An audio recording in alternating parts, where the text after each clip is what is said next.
ভিডিওগুলো কিন্তু আমি দিছি আপনাদের, সো আপনারা ওইখান থেকে দেখে নিন, ওইখানে কিন্তু এগুলো সব ডিটেলসে বলা আছে। হ্যাঁ, 2টা ক্লাসেরই ভিডিও আমি ওই যে প্লেলিস্টে আপলোড করে দিছি, আলাদা প্লেলিস্টে। আপনাদের কাছে হয়তো মনে হয় প্লেলিস্টে আপনাদের মেসেঞ্জার গ্রুপে আছে, চেক করে নিন। আগের ক্লাসটা যেই লিঙ্কে দিছি ওই লিঙ্কে গেলেই পরের ক্লাসের ভিডিওটা পাবেন। বুঝতে পারছেন? আপনারা কি পেয়েছেন? হ্যাঁ, আমি কিন্তু চেক করে দেখেন, আমি অনেক আগে আপলোড করছি। জি ভাই, আমি দেখছি ভাই, 10 তারিখে পেয়ে গেছি, 10 তারিখে আপলোড দিচ্ছি। হ্যাঁ, আচ্ছা।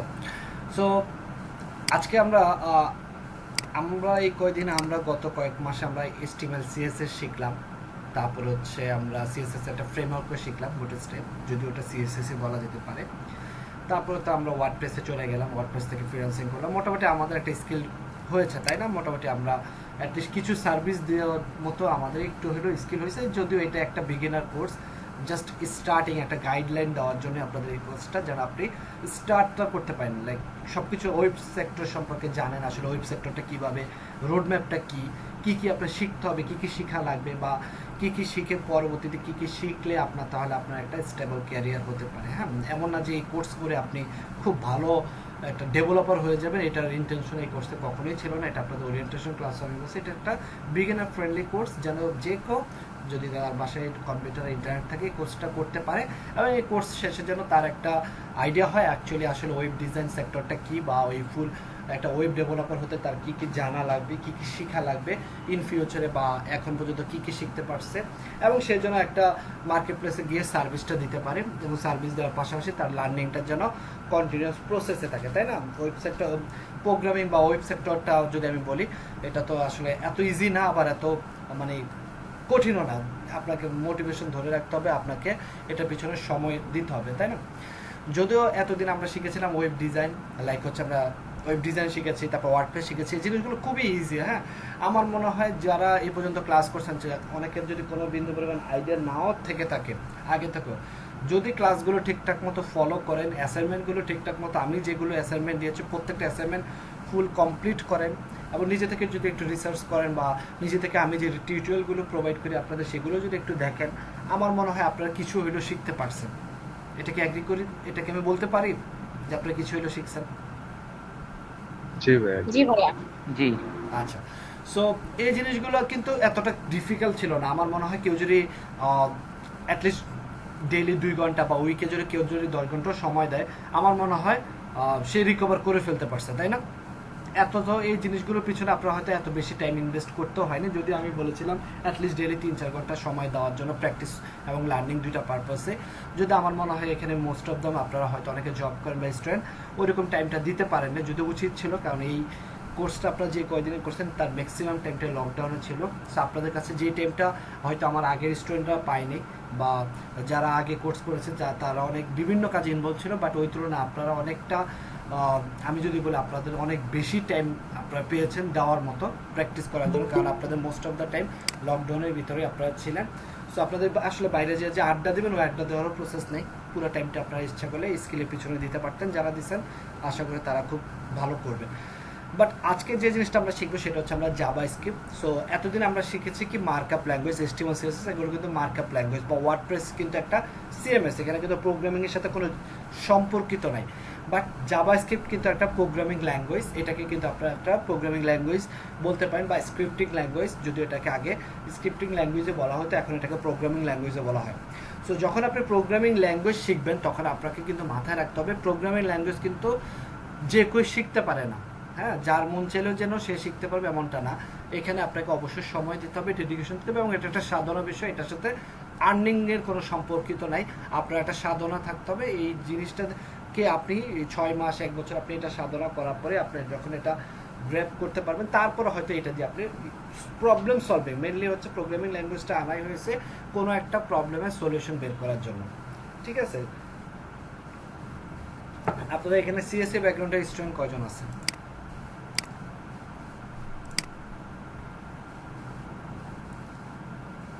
কেউ নাই CSE ব্যাকগ্রাউন্ড? আচ্ছা, শফিউল ইসলাম খান একজন আছেন। রাসেল ফাইজ। আচ্ছা, সো যারা অলরেডি সিএসসি ব্যাকগ্রাউন্ড তাদের জন্য খুব ইজি হবে, কারণ আপনারা already C C plus plus বা জাভা শিখে আসছেন। সো একটা জিনিস মনে রাখবেন যে প্রোগ্রামিং ল্যাঙ্গুয়েজ একটা আপনি শিখলে প্রত্যেকটা প্রোগ্রামিং ল্যাঙ্গুয়েজে সব কিছু সেম, হয়তো তাদের কিছু সিনট্যাক্স হয়তো ডিফারেন্স থাকে, বাট সব কিছু একই রকম কাজ করে। লাইক কীভাবে ভেরিয়েবল, কীভাবে আউটপুটটা দেখা যায়, কীভাবে কন্ডিশন, লুপ, অ্যারে, ফাংশন, এগুলো সব মোটামুটি প্রত্যেকটা প্রোগ্রামিং ল্যাঙ্গুয়েজেরই সেম। সো আমার এই ক্লাসে আমি চেষ্টা করব যারা একবারে আগে থেকে, যাদের কোনো সিএসসি নন সিএসসি ব্যাকগ্রাউন্ড, ইভেন আমি নিজেও নন সিএসসি ব্যাকগ্রাউন্ড, সো তাদেরকে টার্গেট করে আমি চেষ্টা করবো আপনাদের অ্যাটলিস্ট প্রোগ্রামিং ল্যাঙ্গুয়েজের স্টার্টটা দেওয়ার, একটা প্রোগ্রামিং ল্যাঙ্গুয়েজ কীভাবে শেখা যায় বা প্রোগ্রামিং ল্যাঙ্গুয়েজটা কীভাবে শুরু করবেন, কী কী জিনিস দিয়ে আপনি শুরু করতে পারেন, এই জিনিসে আমি একটা আইডিয়া দেওয়ার চেষ্টা করবো। আপনারা সবাই W3 স্কুলের নাম জানেন, তাই না?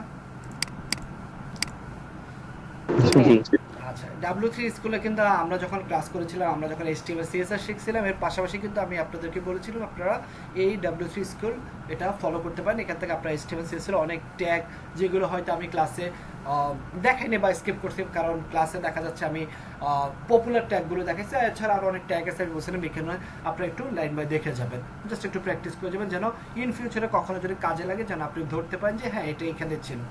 তো সেমভাবে আমরা জাভাস্ক্রিপ্টও এই W3 স্কেলের এই যে এখানে যে টপিকসগুলো আছে এগুলি আমরা প্র্যাকটিক্যালি আমি দেখাবো আপনাদের, হয়তো সবগুলো দেখাতে পারবো না, কারণ আমাদের জাভাস্ক্রিপ্টে অ্যাকচুয়ালি জাভাস্ক্রিপ্টের ডেডিকেটেড আলাদা কোর্সে আছে, যতটুকু বেসিক জানা দরকার আমি ওইটুকুই দেখানোর চেষ্টা করবো। বাট এখানে যে চ্যাপ্টারগুলো, এই টপিক অনুযায়ী আমি দেখাবো কীভাবে আপনারা নিজেরা শিখতে পারেন। হ্যাঁ, বুঝা গেল?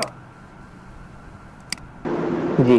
আচ্ছা, সো আমরা যদি একটু চলে আসি এখানে, দেখেন এখানে হচ্ছে এটা হচ্ছে জাভাস্ক্রিপ্টের এই এখান থেকে আপনারা স্টার্ট যদি করেন, আমি আগে বলেছি জাভাস্ক্রিপ্ট যদি আমি বলি ওয়ার্ল্ডে এখন যদি সবচেয়ে বলা যায় সবচেয়ে popular language, mother of all programming language, তাহলে জাভাস্ক্রিপ্ট সবার ফার্স্টেই থাকবে। এবং আপনি যদি ওয়েব ডেভেলপার হইতে চান তাহলে জাভাস্ক্রিপ্টের কোনো বিকল্প নাই। As a front end developer designer জাভাস্ক্রিপ্টের কোনো বিকল্প নাই। যেমন HTML CSS আপনাকে ওয়েব ডিজাইনে আপনার লাগবেই, ওয়েব ডিজাইনের কাঠামোটা সাজানোর জন্য মার্কআপ ল্যাঙ্গুয়েজ হিসেবে HTML CSS, তেমনই ওয়েবসাইটের ইন্টারেক্টিভটা করার জন্য আপনাকে জাভাস্ক্রিপ্ট লাগবে। হ্যাঁ, আপনি ওয়েবসাইটটা হয়তো ডেভেলপমেন্ট পারপাসে আপনি ব্যাকএন্ডে অন্য প্রোগ্রামিং ল্যাঙ্গুয়েজ ইউজ করতে পারেন, লাইক হচ্ছে PHP ইউজ করতে পারেন, আপনি হচ্ছে পাইথন ইউজ করতে পারেন, জাভা ইউজ করতে পারেন, বাট ওয়েবসাইটের ফ্রন্ট এন্ডে জাভাস্ক্রিপ্টের কোনো বিকল্প নেই, জাভাস্ক্রিপ্ট আপনাকে জানতেই হবে। ইভেন আপনি যদি PHP তারপর হচ্ছে পাইথন জ্যাঙ্গো ইউজ করতে পারেন, বা লারাভেল বা জ্যাঙ্গো। লারাভেল হচ্ছে PHPর একটা পপুলার ফ্রেমওয়ার্ক, আর জ্যাঙ্গো হচ্ছে আপনার পাইথনের একটা ফ্রেমওয়ার্ক, সেগুলোও যদি আপনি ইউজ করেন তাহলেও আপনাকে জাভাস্ক্রিপ্ট জানতে হবে, কারণ ওই যে ল্যাঙ্গুয়েজগুলো জাভাস্ক্রিপ্টের মাধ্যমে আপনার ওয়েবসাইটে তারা ইন্টারেক্টিভের কাজগুলো করবে। তার মানে হচ্ছে অ্যাজ এ ওয়েব ডেভেলপার আপনাকে জাভাস্ক্রিপ্টের কোনো বিকল্প নেই, জাভাস্ক্রিপ্ট আপনাকে জানতেই হবে। বুঝতে পেরেছেন?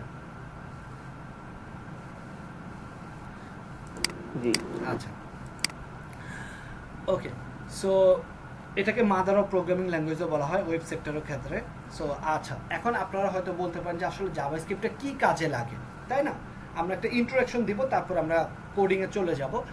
মনে করেন এই যে দেখেন এখানে লেখা আছে মাই ফার্স্ট জাভাস্ক্রিপ্ট। হ্যাঁ, সো এটা তো নর্মাল HTML। হ্যাঁ, এটা একটা ডকুমেন্ট ফাইল, এখানে নর্মালি লেখা আছে মাই ফার্স্ট জাভাস্ক্রিপ্ট, নিচে একটা বাটন। দেখুন এই বাটনটা যখন আমি ক্লিক করলাম তখন আমাকে একটা ডেট টাইম, একটা স্ট্যান্ডার্ড টাইম দেখাচ্ছে। এই যে ইন্টারেক্টিভ, মানে এই যে একটা বাটনে ক্লিক করার পরে যে ডেট এবং টাইমটা দেখাচ্ছে, এটা কিন্তু নর্মাল HTML এ পসিবল না, এটা একমাত্র পসিবল হচ্ছে জাভাস্ক্রিপ্ট। মানে এই আমি একটা ওয়েবসাইটে আসলাম, একটা ডকুমেন্ট ফাইল ওপেন করলাম, সেই ফাইলে কোনো কিছু দেখার জন্য যে ইন্টারেক্টিভ করার জন্য যে কাজটা করে সেটাই জাভাস্ক্রিপ্ট করে। জাভাস্ক্রিপ্ট কি কাজে লাগে বুঝতে পেরেছেন?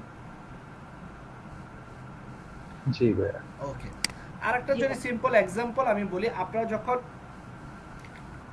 একটা ই-কমার্স ওয়েবসাইটে কোনো একটা প্রোডাক্ট আপনারা কিনেন, আপনারা অ্যাড টু কার্টে কিনেন, 2টা 3টা 4টা প্রোডাক্ট যখন প্লাস প্লাস প্লাস দেন, ওই প্লাস প্লাস দেওয়ার সময় আপনার ব্রাউজারে কি একটা ক্যালকুলেশন হয়ে আপনাকে একটা কার্টের ভিতরে আপনার একটা টোটাল ভ্যালু শো করে, তাই না? এরকমই তো আমরা দেখি, তাই না, ই-কমার্স ওয়েবসাইটগুলোতে? এই কাজটাও কিন্তু আপনার জাভাস্ক্রিপ্টের মাধ্যমে করে। নর্মালি একটা ডকুমেন্ট ফাইল আছে, আপনি যখন 4-5টা প্রোডাক্ট নেন, প্রোডাক্ট নিয়ে আপনি যখন প্লাস দেন, একটা টোটাল ভ্যালু আপনাকে আউটপুট হিসেবে দেখায়। এই যে ক্যালকুলেশন ব্রাউজারের মধ্যে এই ইন্টারেক্টিভের কাজটা আমরা কিসের মাধ্যমে করি? জাভাস্ক্রিপ্টের মাধ্যমে করি। বুঝতে পেরেছেন? ওকে, আচ্ছা। সো এখন এই যে দেখেন এখানে কিছু লেখা আছে কেন জাভাস্ক্রিপ্ট শিখতে হবে। কারণ আপনি যদি ওয়েব ডেভেলপার হতে চান আপনাকে এইচটিএমএলটা অবশ্যই শিখতে হবে, সিএসএস শিখতে হবে, জাভাস্ক্রিপ্ট। এবং আপনি যদি জাভাস্ক্রিপ্ট শিখতে চান আপনাকে অবশ্যই এইচটিএমএল এবং সিএসএস এর বেসিক ধারণাটা থাকতে হবে, এইচটিএমএল এর ট্যাগগুলো সম্পর্কে জানতে হবে এবং সিএসএস কিভাবে কাজ করে সেটা আপনাকে জানতে হবে জাভাস্ক্রিপ্ট শুরু করার আগে। এটা হচ্ছে জাভাস্ক্রিপ্টের একটা প্রি রিকুইজিটিভ বা রিকোয়ারমেন্ট বলতে পারেন, ঠিক আছে? জি। আচ্ছা, এখানে দেখেন এখানে কিছু জাভাস্ক্রিপ্টের কিছু ভার্সন, আমি আর কি জাভাস্ক্রিপ্টের একটু থিওরিটা আপনাদেরকে বলার চেষ্টা করতেছি, মানে ব্যাকগ্রাউন্ডটা, আমরা তো কোডিংয়ে যাবই। এখানে দেখেন লেখা আছে যে জাভাস্ক্রিপ্টে বেশ কিছু ভার্সন আছে। 97-এ জাভাস্ক্রিপ্ট প্রথম রিলিজ হয়, যদিও জাভাস্ক্রিপ্ট এটা হয়তো সবাই দেখতে পেরেছে 97-এ, বাট 1995-এ জাভাস্ক্রিপ্ট প্রথম ইনভেন্ট হয়, মানে আবিষ্কৃত হয়। ব্র্যান্ডন আইস নামে একজন হচ্ছে ডেভেলপার আছেন, উনি মাত্র 10 দিনে এই জাভাস্ক্রিপ্ট ল্যাঙ্গুয়েজটা ইনভেন্ট করে। বুঝতে পেরেছেন? আপনার যদি জাভাস্ক্রিপ্টের একটু ইতিহাস সম্পর্কে আমি বলি, প্রোগ্রামিং ল্যাঙ্গুয়েজ, এই যে 1995-এ এই জাভাস্ক্রিপ্টটা প্রথম আপনার অ্যাপার্ড হয় এবং এটা ডিজাইন করে ব্র্যান্ডন আইস, তিনি একজন ডেভেলপার ছিলেন, তিনি এই জাভাস্ক্রিপ্টটা বলা যেতে পারে জাভাস্ক্রিপ্টের ডেভেলপার বা জাভাস্ক্রিপ্টের ইনভেন্টর, ঠিক আছে? আর এই যে ES1, ES2, ES3 বা ES5, ES6 এগুলো হচ্ছে বিভিন্ন ভার্সন। আমরা যেমন সিএসএস-এ CS3 ইউজ করি, এখন ইন ফিউচারে হয়তো CS5 চলে আসতে পারে। HTML আমরা যেমন HTML4 বা HTML অথবা HTML5 ইউজ করি, এগুলো কি এক একটা ভার্সন না, তাই না?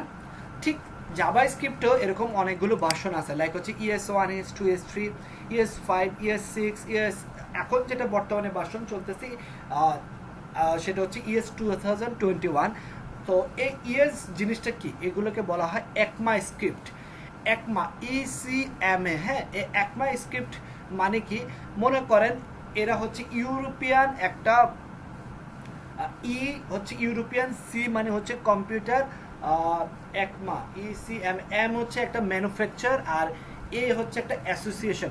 এরা হচ্ছে একটা কোম্পানি যারা হচ্ছে জাভাস্ক্রিপ্টের বিভিন্ন ভার্সনগুলো তারা রিলিজ করে। হ্যাঁ, সো জাভাস্ক্রিপ্টের প্রথম ভার্সনটা ছিল 97 থেকে 99, তারপরের ভার্সনটা ES5 ছিল 2009, ES6 ভার্সনটা হচ্ছে 2015, এবং বলা যায় যে ES6 ভার্সনটাই হচ্ছে জাভাস্ক্রিপ্টের সবচেয়ে লেটেস্ট ভার্সন, স্টেবল ভার্সন। তারপরে প্রতি বছরে জাভাস্ক্রিপ্টের কিছু নতুন নতুন জিনিস অ্যাড হয়, বাট ওই ES6 যে লাস্ট যে ভার্সনটা, এটাই মনে করেন জাভাস্ক্রিপ্টের সবচেয়ে মনে করেন একবারে একটা বলা যায় না মানে রেভলিউশন টাইপের, মানে এটাই হচ্ছে সবচেয়ে বড় একটা রিলিজ হয়েছে। তারপরে হয়তো প্রতি বছরে কিছু অল্প জিনিস অ্যাড বা রিমুভ হয়েছে। বুঝতে পেরেছেন? বর্তমানে ES 2021 ভার্সনটা চলতেছে। ক্লিয়ার? ওকে, আচ্ছা।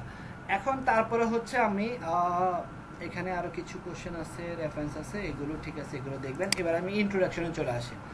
আচ্ছা, জাভাস্ক্রিপ্ট কি কি কাজে লাগে বা জাভাস্ক্রিপ্টটা কি কাজে ইউজ করা হয়? এই আমরা যখন একটা HTML এ আমরা লিখি, তাই না? আমরা যখন একটা HTML কোড লিখি, আমরা কি ডকুমেন্ট, একটা ডকুমেন্টের ভিতরে কোডটা লিখি, এটাই তো আমরা ব্রাউজারে আউটপুট দেখি, তাই না? মনে আছে একটা ডক টাইপের ভিতরে আমরা কোড লিখতাম, মনে আছে নাকি ভুলে গেছেন? HTML প্রশ্নটা বুঝি নাই ভাইয়া, HTML মনে আছে, প্রশ্নটা বুঝি নাই। আমরা HTML এর সিনট্যাক্সটা কি লিখতাম? একটা ডক টাইপের ভিতরে লিখলাম না? হ্যাঁ, আচ্ছা, ডক টাইপ হ্যাঁ, HTML এটা দিয়ে। কেন?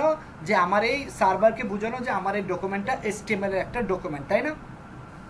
জি আচ্ছা, ভাইয়া। সো এই যে এটা মনে করেন একটা ডকুমেন্ট। এখন জাভাস্ক্রিপ্ট কিভাবে HTML এর সাথে কাজ করে, একটু যদি আমি ট্রাই স্টেপে যাই।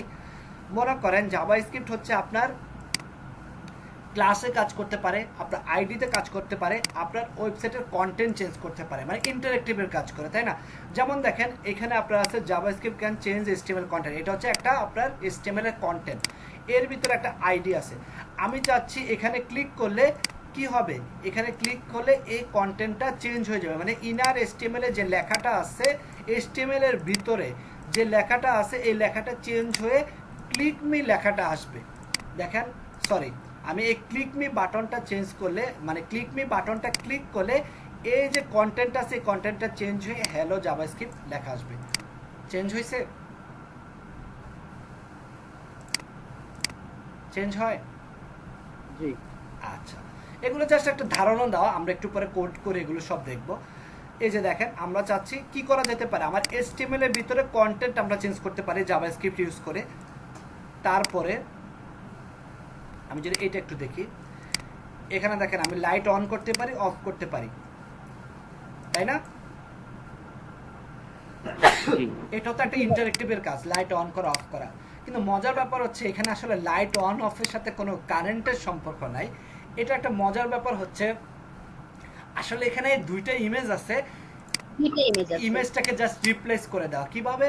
আবারও যদি আমি একটা জিনিস দেখাই, এই যে টার্ন অন লাইট এটা হচ্ছে একটা বাটন, টার্ন অফ লাইট এটা হচ্ছে একটা বাটন। আমি যখন টার্ন অন লাইট ক্লিক করলাম তখন দেখেন সে অ্যাট্রিবিউট চেঞ্জ করে। আমরা জানি কি একটা HTML ট্যাগের ভিতরে যে জিনিসগুলো থাকে এগুলোকে কি অ্যাট্রিবিউট বলা হয়, তাই না? আমরা তো এটাই জানি, তাই না? আইডি, সোর্স, স্টাইল, এগুলো কি HTML ট্যাগের ভিতরে অ্যাট্রিবিউট, তাই না? মনে আছে HTML ক্লাসে শিখছিলাম? জি জি। সো এখানে কি করছে, টার্ন অন এবং টার্ন অফ কি করছে, এই যে সোর্স, এই যে অ্যাট্রিবিউট, সেই অ্যাট্রিবিউটের ইমেজটা চেঞ্জ করে দিয়েছে। দেখেন, যখন টার্ন অন লাইটটা ক্লিক করবে তখন সে কি করলো, এই ইমেজটা অন করলো, এবং যখন টার্ন অফ লাইটটা ক্লিক করলো তখন সে এই ইমেজটাকে রিপ্লেস করে দিল। তার মানে কি এখানে আসলে কোনো কারেন্ট দেওয়া হয় নাই, এখানে দুইটা ইমেজ ছিল আপনার ফোল্ডারে, সে জাস্ট ইমেজের পার্টটা চেঞ্জ করে দিছে, তাই না? এটাই তো করছে।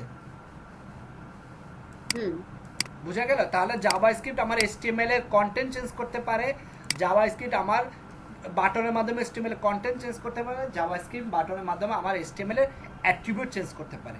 বুঝা গেল? জি। আচ্ছা, জি ভাই। একটু পরে কিন্তু আমি জিজ্ঞেস করবো, হ্যাঁ, আমি যখন কোডে যাব তখন কিন্তু এগুলো জিজ্ঞেস করবো। আচ্ছা ভাই, একটা কথা ছিল ভাই। বলেন। এখানে যে বাল্বের যে অ্যালাইনমেন্টটা মিডলে ছিল ভাই, এখানে তো কোনো কোড টোড লেখা ছিল না। হ্যাঁ, বুঝি নাই, বলেন। এটার যে বাল্বটা যে অ্যালাইনমেন্টটা তো মিডিলে, তাই না? এটার জন্য তো কোনো কোড লেখা হয়নি এই জায়গায়। না, এখানে কোনো কোড লেখা হয়নি। আর এই বাটনের ইমেজটা তো সিডিএম থেকে নিয়েছে, কোনো লাইট থেকে নিয়েছে, এই জন্য এখানে কোনো ইমেজ ফোল্ডারের দরকার ছিল না। বুঝতে পারছেন? ও ঠিক আছে। আচ্ছা, আর এটা বাই ডিফল্ট এই যে সাইজ দেওয়াই আছে। আমরা যখন আবার কোড করে নিব তখন আবার আমাদের ইমেজগুলো আপলোড করতে হবে। এখন তো সেই ইমেজটা অনলাইন থেকে নিস। বুঝতে পারছেন? জি ভাই, বুঝতে পারছি। ওকে, আচ্ছা। আর এই বাটনগুলো সেম ডাইমেনশনে দেওয়া, মানে সেম, এই যে দেখেন, এই যে উইথ 100 পিক্সেল, ঠিক আছে? ওকে, এবার আসেন দেখেন সেম আর একটা মজার জিনিস আমরা দেখি। এই যে দেখেন, আমরা তো একটু আগে দেখলাম কিভাবে ইমেজ চেঞ্জ করে। এবার দেখেন এই বাটনে যখন আমি ক্লিক করলাম, দেখেন আমার ফন্টটাও চেঞ্জ হয়ে গেছে। তার মানে জাভাস্ক্রিপ্টের মাধ্যমে আমরা আমাদের স্টাইল ট্যাগের যে অ্যাট্রিবিউটগুলো আছে বা স্টাইলের যে প্রপার্টিগুলো আছে সেগুলো আমরা চেঞ্জ করতে পারি। দেখেন, এটা হচ্ছে আমার প্রপার্টি। সো প্রপার্টি যদি বড় থাকে, মনে করেন একের অধিক ওয়ার্ড থাকে, তখন মাঝখানে যে ড্যাশ এটা আর লিখতে হয় না, তখন এটাকে প্রথমে এটা স্মল, পরেরটা হচ্ছে ক্যাপিটাল, এভাবে লেখে। হ্যাঁ, লাইক হচ্ছে ব্যাকগ্রাউন্ড কালার, ব্যাকগ্রাউন্ড পরেরটা কালার, এভাবে লাইক হচ্ছে এভাবে লিখবে ব্যাকগ্রাউন্ড। আমরা নর্মালি কি একটা ড্যাশ দিই, এখানে ড্যাশ হবে না, কালার। হ্যাঁ, যদি একের অধিক থাকে। আর যদি মনে করেন একটাই এইরকম থাকে, ফন্ট সাইজ, তাই না? Font size. এখন আমি মনে করেন ফন্ট সাইজ এটা বাড়ায় দিলাম 55। আগে চার একটু বয়স বেশি হয়েছে না? সাইজটা কি বাড়ছে না? জি জি। তার মানে আমরা জাভাস্ক্রিপ্টের মাধ্যমে আমরা আমাদের HTML এর কন্টেন্ট চেঞ্জ করতে পারি, অ্যাট্রিবিউট চেঞ্জ করতে পারি, যে কোনো কিছু চেঞ্জ করতে পারি। বুঝা গেল? এই জিনিসগুলো বলা কারণ আপনাদের জাভাস্ক্রিপ্টটা কি কাজে লাগে এটা যেন জানা। হ্যাঁ, ওকে ওকে। আচ্ছা, তারপরে দেখেন জাভাস্ক্রিপ্ট মাধ্যমে আমরা কোনো একটা জিনিস হাইড করতে পারি, শো করতে পারি। মনে করেন কোনো একটা বাটন দেওয়া আছে, কোনো একটা কন্টেন্ট, আমরা যখন ক্লিক করব তখন শো করবে, যখন ক্লিক করব তখন হাইড হবে। জিনিসটা কিছুটা আপনাদের টগল বাটনের কথা মনে আছে, যেটা আপনারা ওয়ার্ডপ্রেসে করছিলেন, ক্লিক জি ভাই। করতাম শো করতাম, এটাও কিন্তু আপনাদের এই জাভাস্ক্রিপ্ট স্পেশালি আমি আপনাদেরকে টগল বাটন বানাই দেখাবো যখন আমরা jQuery ক্লাসে যাব। ওকে, ওকে ভাই। ইভেন ওয়ার্ডপ্রেসের ম্যাক্সিমাম প্লাগইনগুলো jQuery দিয়েই তৈরি করা। আমি jQuery ক্লাসে কিন্তু আপনাদেরকে প্লাগইন ডেভেলপমেন্টও দেখাবো। আচ্ছা, এই গেল এই যে এখানে দেখছেন এই যে একমা ECMA, যেটাকে আমরা সংক্ষেপে ইসি বলা, শুধু এটাকে একমা স্ক্রিপ্ট বলা হয়। জাভা স্ক্রিপ্ট আর জাভা কিন্তু ডিফারেন্ট ল্যাঙ্গুয়েজ, এটার সাথে আবার আপনারা মিলা ফেলবেন না, জাভা আলাদা ল্যাঙ্গুয়েজ, জাভা স্ক্রিপ্ট আলাদা ল্যাঙ্গুয়েজ। হ্যাঁ, জাভা নর্মালি অ্যাপ ডেভেলপমেন্টে জাভা লাগে, আর জাভা স্ক্রিপ্ট হচ্ছে ওয়েবসাইট ডেভেলপমেন্টে। আর যারা সিএসসি স্টুডেন্ট আছেন তারা মনে হয় জাভাটা খুব ভালো জানেন। এই যে ব্র্যান্ডন আইস 1990 করছে, এটাকে প্রথম থেকে এটার নাম ছিল একমা, ECMA নাম ছিল 1997-এ, এটার অফিসিয়াল নাম হচ্ছে ECMA 260। তো ইভেন এটা মজার ব্যাপার হচ্ছে কি 2015 পর্যন্ত জাভা স্ক্রিপ্টে একটা টয় ল্যাঙ্গুয়েজ বলা হতো, মানে একমা স্ক্রিপ্ট 5 রিলিজ হওয়া পর্যন্ত এটাকে একটা টয় ল্যাঙ্গুয়েজ বলা হতো, এটাকে কিন্তু তখন একটা পূর্ণাঙ্গ প্রোগ্রামিং ল্যাঙ্গুয়েজ হিসেবে কেউ ধরতো না। বা 2016-17 এটা এত রেভলিউশন হয় যে এটাকে এখন সবাই একটা কি বলে, এটাকে একটা বলা হয় mother of all programming language. মানে জাভা স্ক্রিপ্টের মাধ্যমে আপনি সব করতে পারবেন, আপনি ওয়েবসাইট ডেভেলপমেন্ট করতে পারবেন, অ্যাপ ডেভেলপমেন্ট করতে পারবেন, এবং আপনি ফ্রন্ট এন্ড ডেভেলপার হতে পারবেন, ব্যাক এন্ড ডেভেলপারও হতে পারবেন। বুঝতে পারছেন? Complete programming language, desktop apps develop করতে পারবেন। বুঝা গেল? জি ভাই, জি। জি। আচ্ছা, ওয়াইট টু। আচ্ছা, এখন হচ্ছে আপনারা জাভা স্ক্রিপ্টটা কোথায় লিখবেন, এই যে আমরা আস্তে আস্তে, ভাইয়া। হ্যাঁ বলেন। আপনার ওয়েবসাইটে যে ওই ব্যানার সেকশনে যে মাকড়সা জালের মতো আসে, এটা কি জাভাস্ক্রিপ্ট? পার্টিকেলস, হ্যাঁ ওটাও জাভা। আচ্ছা, আচ্ছা। ওয়েবসাইটে ইন্টারেক্টিভ যা হবে সব জাভাস্ক্রিপ্ট ধরে নেবেন। আচ্ছা ভাই, ওইটা একটু দেখায় না আমাকে। এই যে একজন বলছেন শফিউল ইসলাম খান, যে হ্যাঁ ডেস্কটপ অ্যাপ জাভাস্ক্রিপ্টের মাধ্যমে তৈরি করতে পারবেন। তারপর হচ্ছে আপনার কি যেন বলা হয়, যে কোনো অ্যাপসে জাভাস্ক্রিপ্টের মাধ্যমে তৈরি করতে পারবেন। তারপরে হচ্ছে ফ্রন্ট এন্ড ব্যাক এন্ড, যেমন জাভাস্ক্রিপ্টের বিভিন্ন ফ্রেমওয়ার্ক আছে, লাইক হচ্ছে রিয়্যাক্ট, যেটা ফেসবুক, আপনার ফেসবুকের ফ্রন্ট এন্ডটা কিন্তু জাভাস্ক্রিপ্টের রিয়্যাক্টের মাধ্যমে। মজার ব্যাপার হচ্ছে রিয়্যাক্ট জেএস, যে জাভাস্ক্রিপ্টের যে ফ্রেমওয়ার্কটা, এটা ফেসবুকে ডেভেলপ করছে। ফেসবুকের একজন ডেভেলপার ছিল, সে 2012-এর দিকে যখন এই ফেসবুকটা, সে চিন্তা করলো যে আমি কীভাবে একটা সিঙ্গেল পেজ অ্যাপ্লিকেশন বানাতে চাই, মানে একটা ওয়ান পেজ ওয়েবসাইট, বা একটা ওয়েবসাইটে সব কিছু লোড হবে না, জাস্ট যে পেজে যাবো সেই শুধু সেই পেজটা লোড হবে, এই জিনিসটা কীভাবে করতে চাই। তখন সে রিয়্যাক্ট নামে একটা লাইব্রেরি ডেভেলপ করে, এবং জাভা ফেসবুকের ফ্রন্ট এন্ডটা কিন্তু রিয়্যাক্ট দিয়ে তৈরি করে। পরে সে এটা আস্তে আস্তে সে এটা ওপেন সোর্স করে দেয়। এখন বর্তমানে আপনি নেটফ্লিক্স ওয়েবসাইট যদি যান, সেটাও ফ্রন্ট এন্ড রিয়্যাক্টে করা। তারপরে হচ্ছে যা ফেসবুক রিয়্যাক্টে করা, তারপরে জিমেলও মনে হয় রিয়্যাক্টে করা। আপনি রিয়্যাক্ট লিখে একটু সার্চ দিলে দেখবেন সব পপুলার ওয়েবসাইটগুলো রিয়্যাক্টে তৈরি করা। মোবাইল অ্যাপ, পিসি অ্যাপ সব জাভাস্ক্রিপ্টে তৈরি করতে পারবেন। রিয়্যাক্ট নেটিভ ইউজ করা হয়, অ্যাপসের ক্ষেত্রে রিয়্যাক্ট নেটিভটা ইউজ করা হয়। বুঝতে পেরেছেন শফিউল?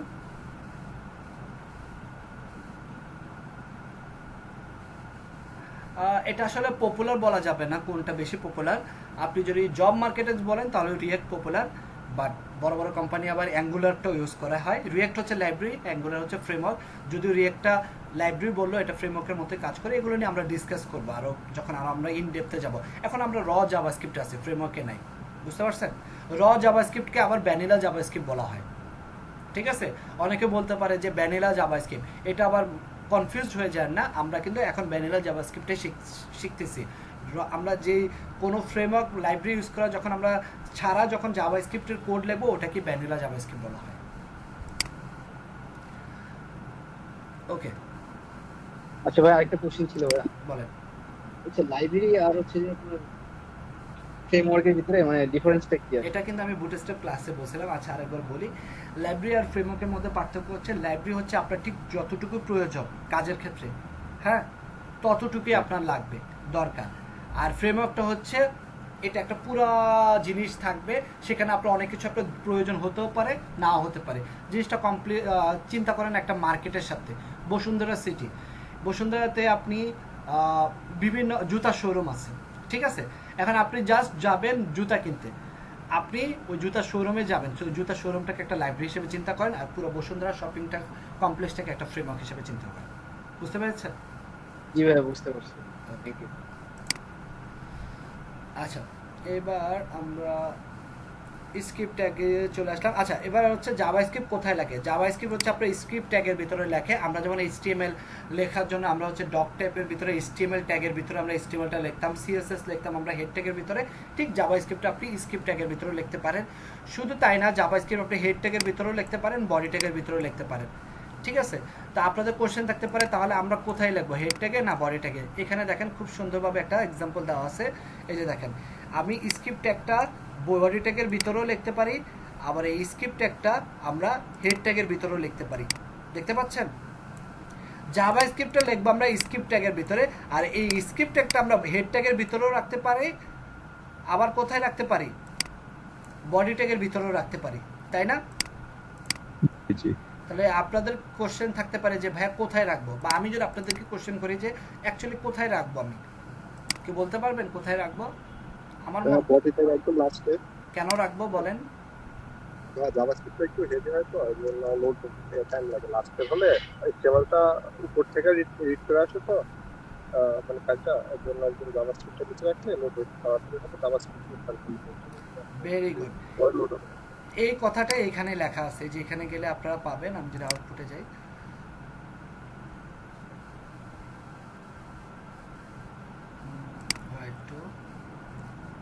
এই যে এই সেকশনে বোথ, মানে আমি হেডটাকে বডির হেডেরকেও ভিতরে রাখতে পারি, বডিটাকেও রাখতে পারি।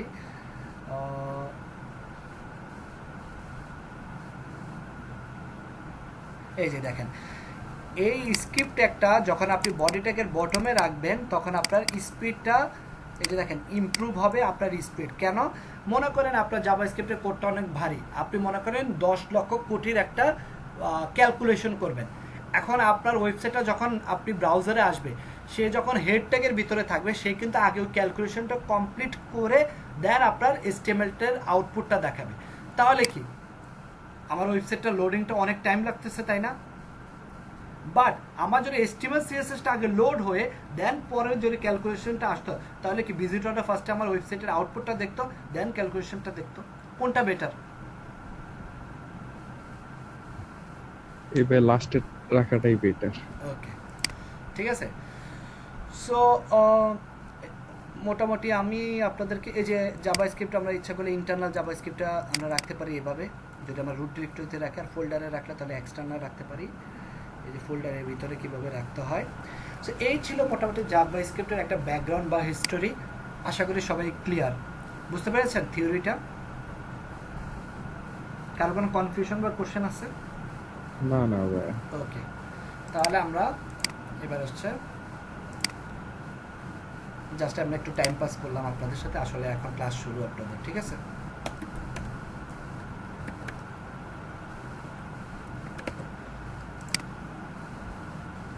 ওকে, সো আমরা একটা ফোল্ডার ক্রিয়েট করলাম। আমরা জানি আমরা যে কোনো একটা প্রজেক্ট করার সময় ফোল্ডার রাখি। আর একটা জিনিস হচ্ছে জাভা প্রোগ্রামিং বা কোডিং শেখার আগে আপনার গিটহাবটাও জানতে হবে। আপনারা অলরেডি হয়তো গিটহাবটা জানেন, তারপরেও আমি আরেকবার দেখাই দিব না। আচ্ছা, সো এখানে এসে আমরা একটা কাজ করি, আমরা একটা ফাইল ক্রিয়েট করি, index.html ফাইল। এটা আমরা HTML ক্লাসে শিখছি, index.html ফাইল, এবং এটা আমরা একটা ব্রাউজারে ওপেন করি।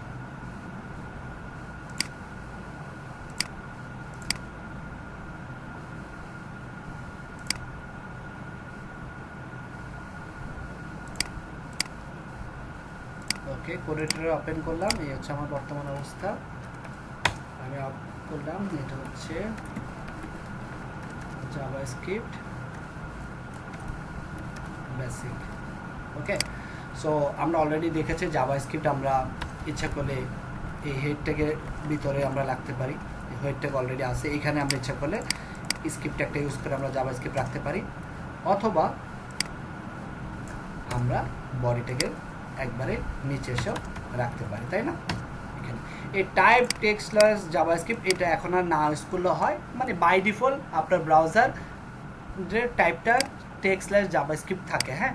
সো এটা অপশনাল, আপনি যদি এটা না ইউজ করে এইভাবে রাখেন তাহলেও হয়, বাট কনভেনশনাল ওয়েতে সবাই টাইপ টেক্সটলেস জাভাস্ক্রিপ্টটা রাখে, তা আপনি রাখতে পারেন, ঠিক আছে। এটা বাধ্য, মানে কোনো ম্যান্ডেটরি না, যেটা সিএসএস এর ক্ষেত্রে বা অন্য জিনিসের ক্ষেত্রে টাইপ বলে দিতে হয়, কারণ ব্রাউজারের ডিফল্ট টাইপটাই হচ্ছে জাভাস্ক্রিপ্ট। ওকে, বুঝতে পেরেছেন? ওকে, আচ্ছা, জি জি ভাই। এবার হচ্ছে আমরা জাভাস্ক্রিপ্ট কীভাবে লিখবো, হ্যাঁ, তাই না? তো জাভাস্ক্রিপ্ট লেখার জন্য মনে করেন আমি এখানে লিখলাম ডকুমেন্ট ডট রাইট। আমরা যখন HTML CSS লিখি আমরা কি করতাম, এই বডি ট্যাগের ভিতরে গিয়ে আমরা কি করতাম, একটা H1 ট্যাগ দিতাম, এখানে হ্যালো ওয়ার্ল্ড লিখতাম, তাহলে আমরা এটার আউটপুটটা দেখতে পারতাম। সো এখানে এসে আমি লিখলাম কোডাস ট্রাস্ট বাংলাদেশ, হ্যাঁ। এই কোলনটা জাভাস্ক্রিপ্টে ম্যান্ডেটরি না, দিতে পারেন নাও দিতে পারেন, দেওয়া উচিত, দিলে আপনার জিনিসটা সিনট্যাক্সটা ঠিক থাকবে। যে দেখেন কোডাটা, এটার আউটপুটটা চলে আসছে। সো ডকুমেন্ট ডট রাইট এইটা দিয়ে আমরা জাভাস্ক্রিপ্টের কোডের আউটপুটটা দেখতে পারি। হ্যাঁ, ব্রাউজারে আউটপুট দেখার জন্য আপনাকে ডকুমেন্ট ডট রাইট লিখতে হবে, বাট আপনি যদি টার্মিনালে কাজ করেন তাহলে আপনাকে এই যে কনসোলে দেখার জন্য এটাকে জাভাস্ক্রিপ্টের টার্মিনাল বলা হয়। যখন আপনারা জাভাস্ক্রিপ্টের ইন ফিউচারে আরও অ্যাডভান্সে যাবেন, কনসোলে অনেক সময় আপনার কাজ করতে হতে পারে। জাভাস্ক্রিপ্ট এমন একটা প্রোগ্রামিং ল্যাঙ্গুয়েজ বা এমন একটা ল্যাঙ্গুয়েজ যেটার জন্য আপনার কোনো সার্ভার লাগতেছে না, আপনার জন্য কোনো সহায়ক কোনো ফাইলেরও দরকার হচ্ছে না, যেটা আমরা বুটস্ট্র্যাপ করার সময় অনেক সহায়ক ফাইল বা যে করি লেখার সময় সহায়ক ফাইলের দরকার, বা জাভাস্ক্রিপ্ট আপনি একটা নর্মাল ব্রাউজারে বা আপনি একটা index.html ফাইল লিখে স্ক্রিপ্ট ট্যাগের ভিতরে আপনি কোড লিখলেও জাভাস্ক্রিপ্টটা শো করবে। সেমভাবে আপনি যদি এখানে লেখেন কনসোল লগ হ্যালো ওয়ার্ল্ড, তাহলে এটা শো করবে, এটা কনসোলে শো করবে। এই যে দেখেন হ্যালো ওয়ার্ল্ড লেখাটা শো করছে, এটা হচ্ছে যখন টার্মিনালে করবো। তো যেহেতু এখন আমরা ব্রাউজারে আউটপুটটা দেখতে চাচ্ছি, সেই জন্য আমরা ডকুমেন্ট ডট রাইটটা ইউজ করব। ওকে, ক্লিয়ার? জি জি ভাই। ওকে, কিন্তু ভাই টার্মিনাল এটা কি বুঝলাম না তো ভাই। যদি লিখি তাহলে সেটা কি ব্রাউজারে দেখা যাবে না? বুঝি নাই। মানে console.log দিয়ে যে hello world কনসোল ডট লগটা লেখার রিজন হচ্ছে আমার শুধু কোড এডিটরে দেখা যাবে, ব্রাউজারে দেখা যাবে না। ব্রাউজারে দেখার জন্য আমাকে মানে HTML এর ব্রাউজারে শুধু কি দেখায়, HTML দেখা যায়, তাই না? সো ডকুমেন্ট ডট রাইট লেখার রিজনটা হচ্ছে আমার জাভাস্ক্রিপ্টের কোডটা HTML এর ভিতরে পাস করে ব্রাউজারে দেখানো। আচ্ছা, বাট আপনারা বলতে পারেন তাহলে কনসোল লগটা লিখবো কেন? ওই যে অনেক কিছু আছে আপনার ব্রাউজারে দেখাতে চাচ্ছেন না, বাট আপনি ক্যালকুলেশন করতে চাচ্ছেন, তখন আপনি ওই যে কনসোল লগের মাধ্যমে সব করে জাস্ট আউটপুটটা ওটা দেখাবেন। বুঝতে পেরেছেন? এটা যখন ইন ফিউচার আপনার প্রবলেম সলভিং করবেন। ক্লিয়ার? জি ভাইয়া। ওকে, আচ্ছা, সো আমরা লিখলাম। এখন প্রত্যেকটা প্রোগ্রামিং ল্যাঙ্গুয়েজের আউটপুট কিন্তু মানে সিনট্যাক্সটা হয়তো ডিফারেন্ট। যেমন আমরা জাভাস্ক্রিপ্টে লিখলাম ডকুমেন্ট রাইট, এটা আপনি যখন পিএইচপিতে যাবেন, পিএইচপিতে নর্মালি আউটপুটটা কীভাবে লেখে? পিএইচপিতে আউটপুটটা লেখে হচ্ছে যেভাবে PHP opening tag, closing tag, আর এখানে ইকো লেখে, এখানে লেখে হচ্ছে আউটপুটটা এইভাবে, মানে ইকো লেখার পরে আপনাকে আউটপুটটা দেখে যে ইকো, এটা হচ্ছে পিএইচপির মাধ্যমে। হ্যাঁ, তারপরে বলেন সিএসসি স্টুডেন্ট আছেন, সি প্রোগ্রামিং আউটপুটটা কিভাবে দেখেন? প্রিন্ট অ্যাপ, সি আউট তো হচ্ছে আপনার কিসে, সি শার্পে মনে হয়, তাই না? আমি কিন্তু এগুলো পারি না। সি প্লাস প্লাসে, হ্যাঁ। জাভাতে কিভাবে লেখে?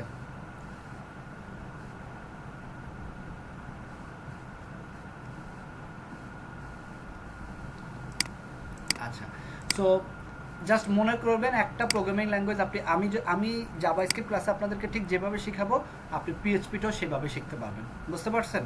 মানে একটা প্রোগ্রামিং ল্যাঙ্গুয়েজ যদি আপনি পারেন, আপনি যে কোনো প্রোগ্রামিং ল্যাঙ্গুয়েজে সুইচ করতে আপনার সর্বোচ্চ 1 মাস সময় লাগবে। ক্লিয়ার? সো একটা প্রোগ্রামিং ল্যাঙ্গুয়েজ 6 মাস শিখবেন, আপনার যে কোনো প্রোগ্রামিং ল্যাঙ্গুয়েজে আপনার পরবর্তী ল্যাঙ্গুয়েজটা শিখতে 1 মান্থ লাগবে। বুঝতে পেরেছেন? জি জি ভাই। ওকে, সো আমরা নিচে মনে করেন আরেকবার লিখলাম ডকুমেন্ট রাইট, এখানে লিখলাম। আচ্ছা, বানান ভুল হলে কিন্তু হবে না, হ্যাঁ?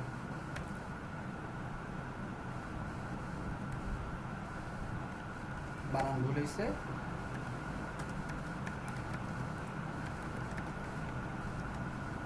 এখানে আমি লিখলাম হ্যালো ওয়ার্ল্ড। ওকে, এখন দেখেন আমি যখন এটার আউটপুটটা দেখতে যাচ্ছি,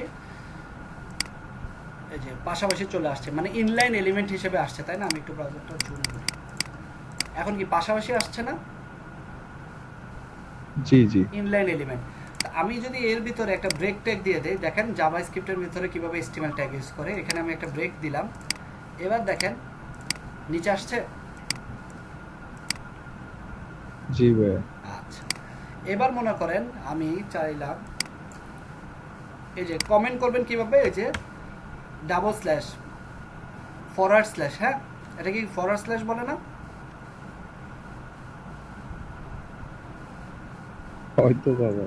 আচ্ছা, এই যে ইয়ার পাশে পাবেন, আপনার শিফটের পাশে পাবেন, এটা দিয়ে আপনারা কমেন্ট করতে পারবেন জাভাস্ক্রিপ্টের কোড, হ্যাঁ, যেটা আমরা HTML এ করতাম, ওই যে লেফট অ্যাঙ্গেল দিয়ে এক্সক্লেমেটরি সাইন দিয়ে ডাবল ড্যাশ, এখানে হচ্ছে জাস্ট ডাবল স্ল্যাশ দিলে হচ্ছে, আপনি ফরওয়ার্ড স্ল্যাশটা দিলে হচ্ছে আপনার কমেন্ট হয়ে যাবে। এখন এই হ্যালো ওয়ার্ল্ড এই লেখাটা আমি চাচ্ছি HTML এর মাধ্যমে, HTML ট্যাগের মাধ্যমে দেখাতে। H1 ট্যাগ, এখানে আমি H1 ট্যাগ ক্লোজ করলাম। দেখেন লেখাটা কি এখন H1 ট্যাগ হিসেবে আউটপুটটা আসছে না? আসছে? জি ভাই। সবাই ক্লিয়ার? জি ভাই। জাভাস্ক্রিপ্টের কোড কিভাবে ব্রাউজারে রান করব সবাই ক্লিয়ার? জাভাস্ক্রিপ্টের কোডের ভিতরে কিভাবে HTML ট্যাগ লিখবো এটা ক্লিয়ার? জি ভাই জি। ওকে জি ভাই ক্লিয়ার। ওকে, জাস্ট তবে এই জাভাস্ক্রিপ্টের এইগুলা কি আমরা ওয়ার্ডপ্রেসে লিখতে পারবো? লিখতে পারবেন, বাট অন্য ওয়েতে আসবে, হ্যাঁ? আগে তো আপনাকে ক খ শিখতে হবে না, ABCD শিখতে হবে, তাই না? আচ্ছা আচ্ছা আচ্ছা। ঠিক আছে, ওকে, জাস্ট রিল্যাক্স মাইন্ডে দেখেন, কারণ হচ্ছে এমন না যে আপনি ওয়েব ডিজাইনার না হতে পারবেন না, পারবেন, হ্যাঁ? জাভাস্ক্রিপ্ট ক্লাসগুলো হচ্ছে রিল্যাক্সে দেখেন, আপনার যে কোডটা আপনার ওয়েব ডিজাইনে লাগবে, জাভাস্ক্রিপ্টটা জাস্ট লার্নিং পারপোজে শিখতে থাকেন, হ্যাঁ? আচ্ছা। এবার মনে করেন খুব একটা ইম্পর্টেন্ট জিনিস, যেটা হচ্ছে প্রত্যেকটা প্রোগ্রামিং ল্যাঙ্গুয়েজে থাকে, ভেরিয়েবল। ভেরিয়েবল জিনিস হচ্ছে কোনো একটা ডাটা স্টোর করা। মনে করেন হ্যাঁ, কে যেন কি বলতেছিলেন, বলেন। সে যদি আমি ওই টেক্সটটাকে যদি আমি ডিজাইন করতে চাই, বা তখন সিলেক্টর হিসেবে কিছু ধরতে হবে আমার, মানে যে অ্যাজ ইউজুয়াল আপনি এখানে ওই যে আমরা যখন ওই যে একটু আগে দেখছিলাম ক্লাস কল করবেন, ওইখান থেকে ক্লাস কল করে, এটা আমরা দেখবো, হ্যাঁ, কিভাবে আচ্ছা, সিএসএস ঠিক আছে। করতে হয়, হ্যাঁ, এটা আমরা দেখবো। আমরা তো এখনো মাত্র শুরু করলাম। আচ্ছা, এখন প্রত্যেকটা প্রোগ্রামিং ল্যাঙ্গুয়েজে একটা যেটা সবচেয়ে ইম্পর্টেন্ট জিনিস হচ্ছে ভেরিয়েবল। মানে ভেরিয়েবল হচ্ছে কোনো একটা ডাটা স্টোর করে কিভাবে। জাভাস্ক্রিপ্টে ভেরিয়েবলটা ডিক্লেয়ার করা হয় বার দিয়ে, ঠিক আছে, যেটা PHP-তে ডলার দিয়ে করা হয়। ওকে, আচ্ছা, সো আমরা মনে করেন বার, এখানে আমি একটা ভেরিয়েবলের নাম, এই ইকুয়াল সাইনটা হচ্ছে অ্যাসাইন করা। আমি এই নাম ভেরিয়েবলের ভিতরে কোনো একটা ডাটা অ্যাসাইন করব। মনে করেন আমি আমার নামটাই রাখলাম এখানে, ঠিক আছে, এই নামটাই রাখলাম। দেন এখন আমি এটার আউটপুটটা কিভাবে দেখব? একটু আগে আমরা কি করছিলাম, জাস্ট ডিরেক্ট একটা কোটেশনের ভিতরে আমরা লিখে দিছিলাম, তাই না? একটু আগে আমরা কি করছিলাম, একটা কোটেশনের ভিতরে আমরা দিছিলাম, তারপরে লেখাটা চলে আসছে, তাই না? বাট আপনি যখন ভেরিয়েবলে আউটপুট দিবেন তখন আপনি কোনো কোটেশন দিবেন না, ডিরেক্ট ভেরিয়েবলটা দিবেন। আসছে আমার লেখার নাম, লেখাটা আসছে? সবাই কি বুঝতে পারছেন?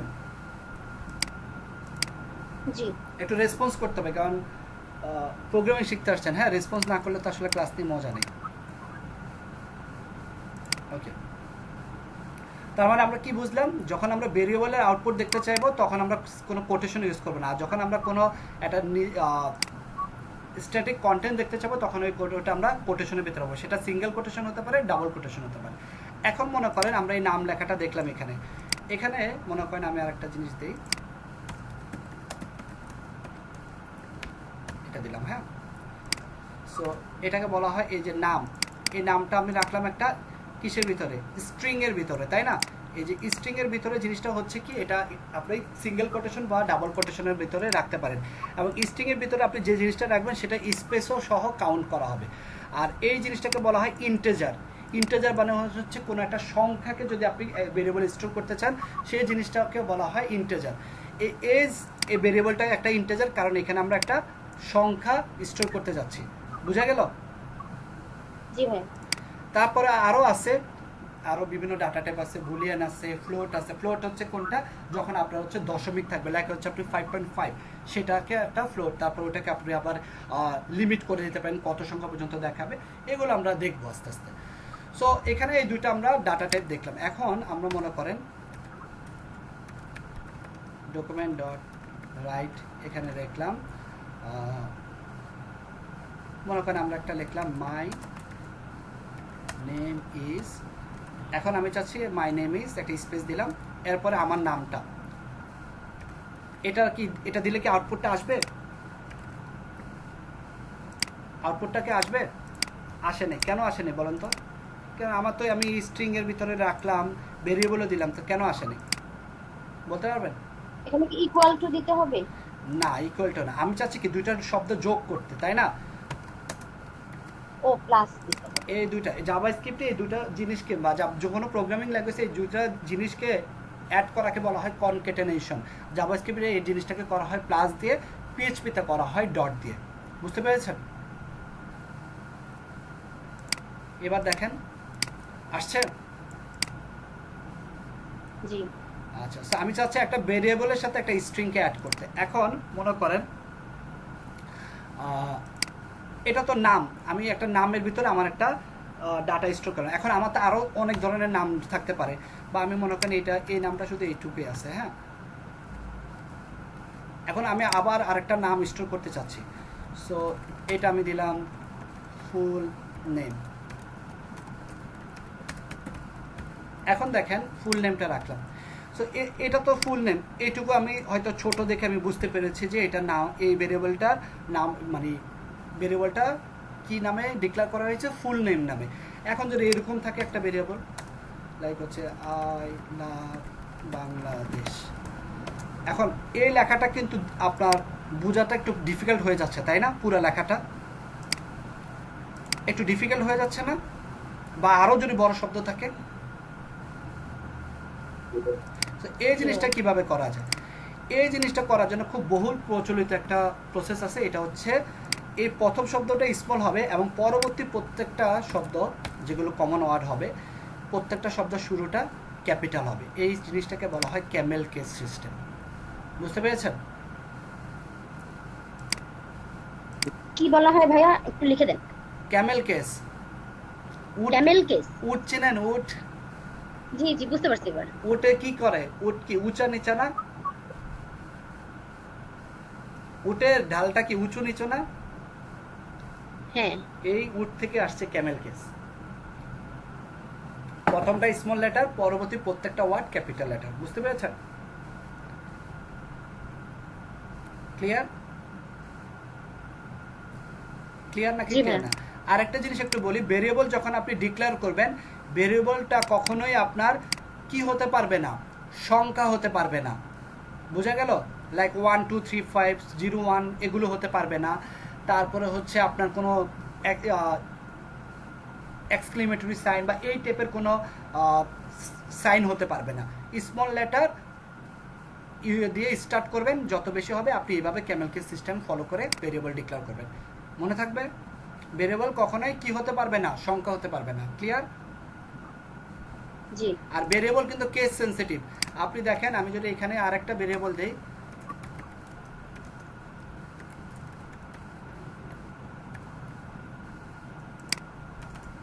এখন আমি ভাবলাম নেম দিলাম, তাহলে কোনটা শো করবে বলেন তো?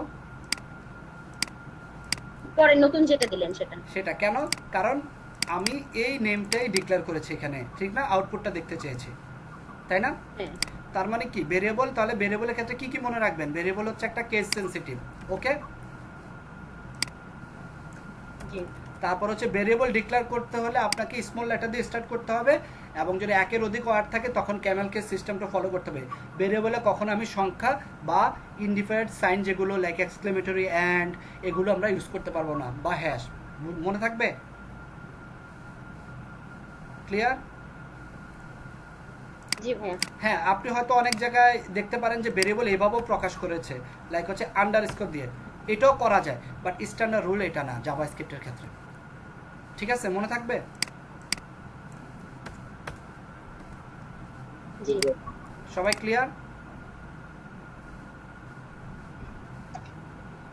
ক্লিয়ার নাকি ক্লিয়ার ক্লিয়ার না? ক্লিয়ার।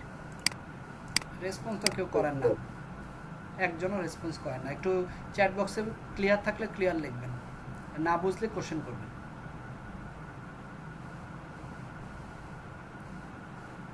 একজন ক্লিয়ার, বাকিরা কি ক্লিয়ার না?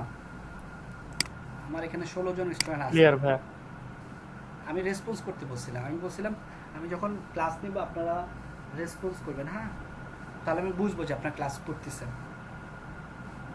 আমার তো বারবার বলাটা টাইম নষ্ট না।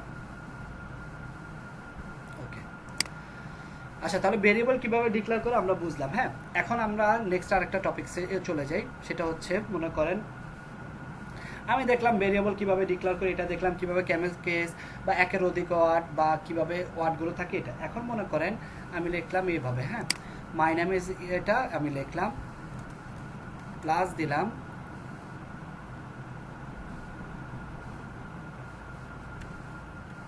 এখানে লিখলাম একটা স্পেস, আই সেড, এরপর আমি একটা এজ দিব। হ্যাঁ, সো এজ হচ্ছে এটা,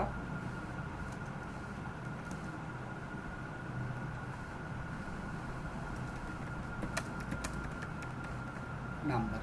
ঠিক আছে, এখন আমি আউটপুটটা দেখি।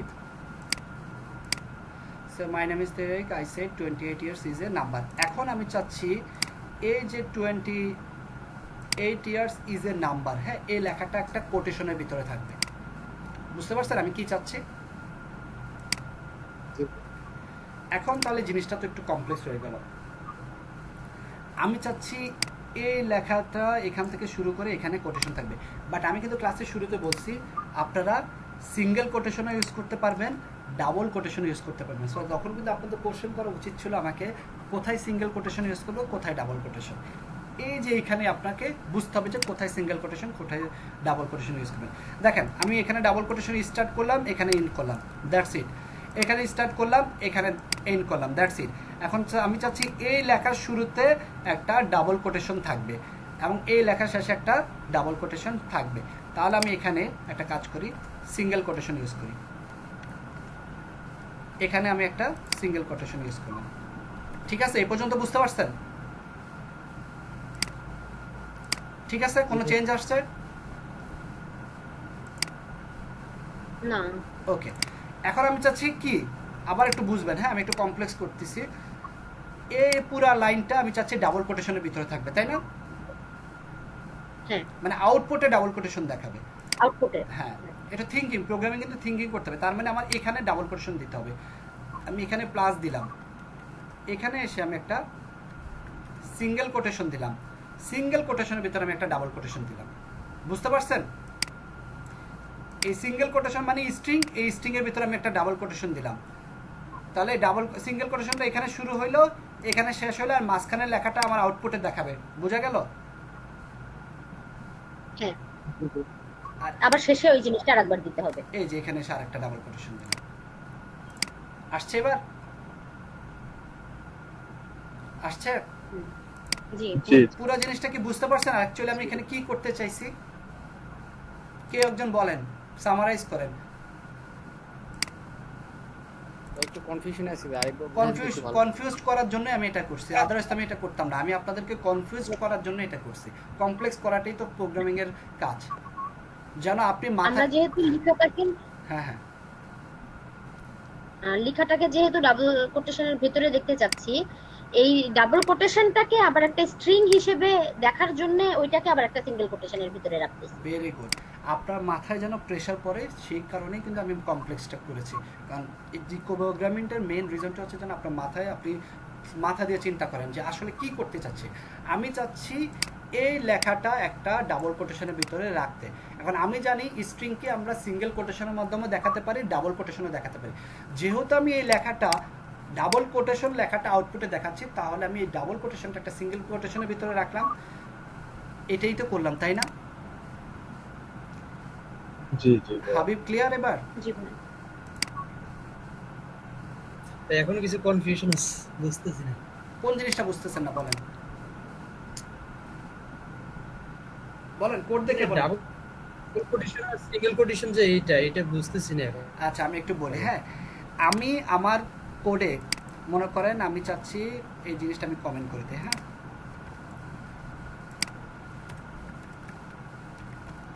ডকুমেন্ট ডট রাইট, আমি চাচ্ছি এই হ্যালো ওয়ার্ল্ড লেখাটা ক্লাসের শুরুতে একটু মনোযোগ দিলে তাহলে বুঝতেন। হ্যালো ওয়ার্ল্ড লেখাটা আমি চাচ্ছি আউটপুটে দেখাতে। সো একটা স্ট্রিং যখন আমি আউটপুটে দেখাতে চাই, সেটা আমরা স্ট্রিংটা কিসের ভিতরে রাখি? ডাবল কোটেশন অথবা কি সিঙ্গেল কোটেশন, তাই না? Single quotation. হ্যাঁ, মানে তার মানে আমি আউটপুট স্ট্রিং বলতে কি কন্টেন্টটাকে বোঝাচ্ছে? হ্যাঁ, লেখাটা মানে যেটা হচ্ছে আপনার মাঝখানে আচ্ছা, স্পেস আচ্ছা। কাউন্ট করবে লেখা, আর সংখ্যা বোঝাতে ওটাকে ইন্টিজার বলে। বুঝতে পারছেন? আচ্ছা আচ্ছা, একটু হ্যাঁ ক্লাসটা হ্যাঁ, মনোযোগ দিয়ে করবেন। আমি যখন বলি বুঝছেন কিনা তখন কোশ্চেনটা করবেন। হ্যাঁ, গ্যাপ দেওয়া যাবে না। ওকে, ওকে। আচ্ছা। সো দেখেন আমি হ্যালো ওয়ার্ল্ড লেখাটা আউটপুটে দেখাতে চাচ্ছি। এটা আমরা সিঙ্গেল কোট স্ট্রিংটা আমরা সিঙ্গেল কোটেশন ডাবল কোটেশনের মাধ্যমেও দেখাতে পারি। বুঝতে পেরেছেন? এখন আমি চাচ্ছি এই হ্যালো জি ওয়ার্ল্ড ভাই। লেখাটাই একটা কোটেশনের মধ্যে আউটপুট দেখাবে, মানে এই হ্যালো ওয়ার্ল্ডের শুরু আর শেষে কোটেশন লাগবে। এবার আপনি বলেন এটা আমি কিভাবে করব। আমি চাচ্ছি এই হ্যালো ওয়ার্ল্ড লেখাটাই একটা কোটেশনের মধ্যে দেখাতে। তাহলে আমি কি সিঙ্গেল কোটেশন ইউজ করবো স্ট্রিংয়ে নাকি ডাবল কোটেশন বলেন? Single quotation. ওনাকে জিজ্ঞেস করছি, আপনি সিঙ্গেল কোটেশন ইউজ করে তার ভিতরে ডাবল কোটেশন হবে। Very good. এই যে দেখেন এবার আমি দিলাম,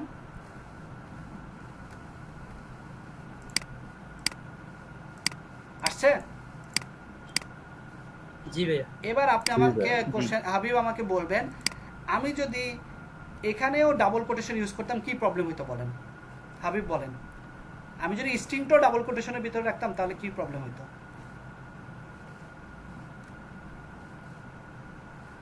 বুঝতেছি না এটা। দেখেন আমি যখন আউটপুটে ওটা শো দেখেন আমি করতে যখন স্ট্রিংটা ডাবল কোটেশনে রাখতাম তাহলে দুইটা মানে আমার কন্টেন্টও ডাবল কোটেশন, স্ট্রিং এর আউটপুটটা ডাবল, তাহলে কি ডাবল কোটেশন আর ডাবল কোটেশন ডান বাদ হয়ে গেল। এই ডাবল কোটেশনে ডাবল বাল, তাহলে কি হ্যালো ওয়ার্ল্ড একটা তখন ভেরিয়েবল হিসেবে আউটপুটে দেখাবে, বাট হ্যালো ওয়ার্ল্ড নামে তো কোনো ভেরিয়েবল আমার নাই, তাহলে কি আমার এটা এরর আসবে না? বুঝতে জি। পারছেন? তখন আমাকে কি করতে হবে, যদি আমি ডাবল কোটেশন দিয়ে ইউজ করি, এখানে একটা সিঙ্গেল কোটেশন, এখানে একটা সিঙ্গেল কোটেশন, তাহলে আমার স্ট্রিংটা ডাবল কোটেশনে আর কন্টেন্টটা সিঙ্গেল কোটেশনে। এবার দেখেন আসছে সিঙ্গেল কোটেশন দিয়ে? জি ভাই। ক্লিয়ার এবার? জি জি জি ভাই। ওকে, অনেক মজার না? অনেক ইজি না? জি ভাই, এতক্ষণ পর হইলো ইজি। হ্যাঁ, বুঝে নাই কি বলছেন এতক্ষণ পরে? এতক্ষণ পরে বুঝছি ভাই। আচ্ছা, এবার আসেন, সমস্যা নাই, আপনারা এই ক্লাসের সব ভিডিও পাবেন, ভিডিওগুলো ভালো মতো দেখলে আপনাদের আরো ক্লিয়ার হয়ে যাবে। হ্যাঁ, আসেন। হ্যাঁ, ওয়ার্ডপ্রেসের চেয়ে একটু সহজ। আচ্ছা আসেন, প্রোগ্রামিং তো সহজ, লজিক্যাল জিনিসপাতি, এখানে এমন কিছু নাই যে মুখস্থ করতে হবে। আচ্ছা, ভাইয়া সহজ জিনিসটাকে শেখানোর উপরও অনেক কিছু। আমি গত 1 মাস ধরে জাভাস্ক্রিপ্টের অনেক ভিডিওই দেখছি, কিন্তু অনেক প্রশ্নের উত্তর পাইনি। আপনি যেরকম শিখাচ্ছেন এইভাবে ভিডিওগুলো পাওয়া যায় না ভাইয়া, আচ্ছা যে দেখেন। কারণে আপনি শেখানোতে সহজ মনে হচ্ছে এখন। আর আমি পুরো বাংলা স্টাইলে শেখাবো। দেখেন এবার আসেন আমরা নেক্সট যেটা শিখবো সেটা হচ্ছে আর একটা খুব কমন জিনিস প্রোগ্রামিং, সেটা হচ্ছে কন্ডিশন। কন্ডিশন মানে কি, কোনো একটা কিছু দেওয়া থাকবে, ওটা যদি মিলে যায় তাহলে আমার হবে, না হলে হবে না। আমি যদি রেগুলার এক্সারসাইজ করি আমার ফিজিক্যাল স্টেমিনা ভালো থাকবে, আমি সুস্থ থাকবো, এটা কি আমার কন্ডিশন। আর যদি আমার অ্যাক্টিভিটি না কম থাকে তাহলে আমার ইমিউনিটি লেভেল কি করবে, কমবে, তাই না? আমি যদি ঠিকমতো খাওয়া দাওয়া করি এবং ঠিকমতো এক্সারসাইজ করি আমার ইমিউনিটি লেভেল গ্রো করবে, আমি ভাইরাসের সাথে ফাইট করতে পারবো। তার মানে আমার কন্ডিশন কি, নিয়মিত খাওয়া দাওয়া করতে হবে, আর কি এক্সারসাইজ করতে হবে, তাই না? জি ভাইয়া।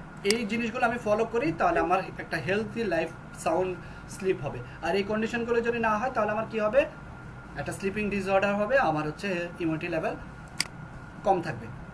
এটা কি একটা কন্ডিশন না? জি জি জি ভাই।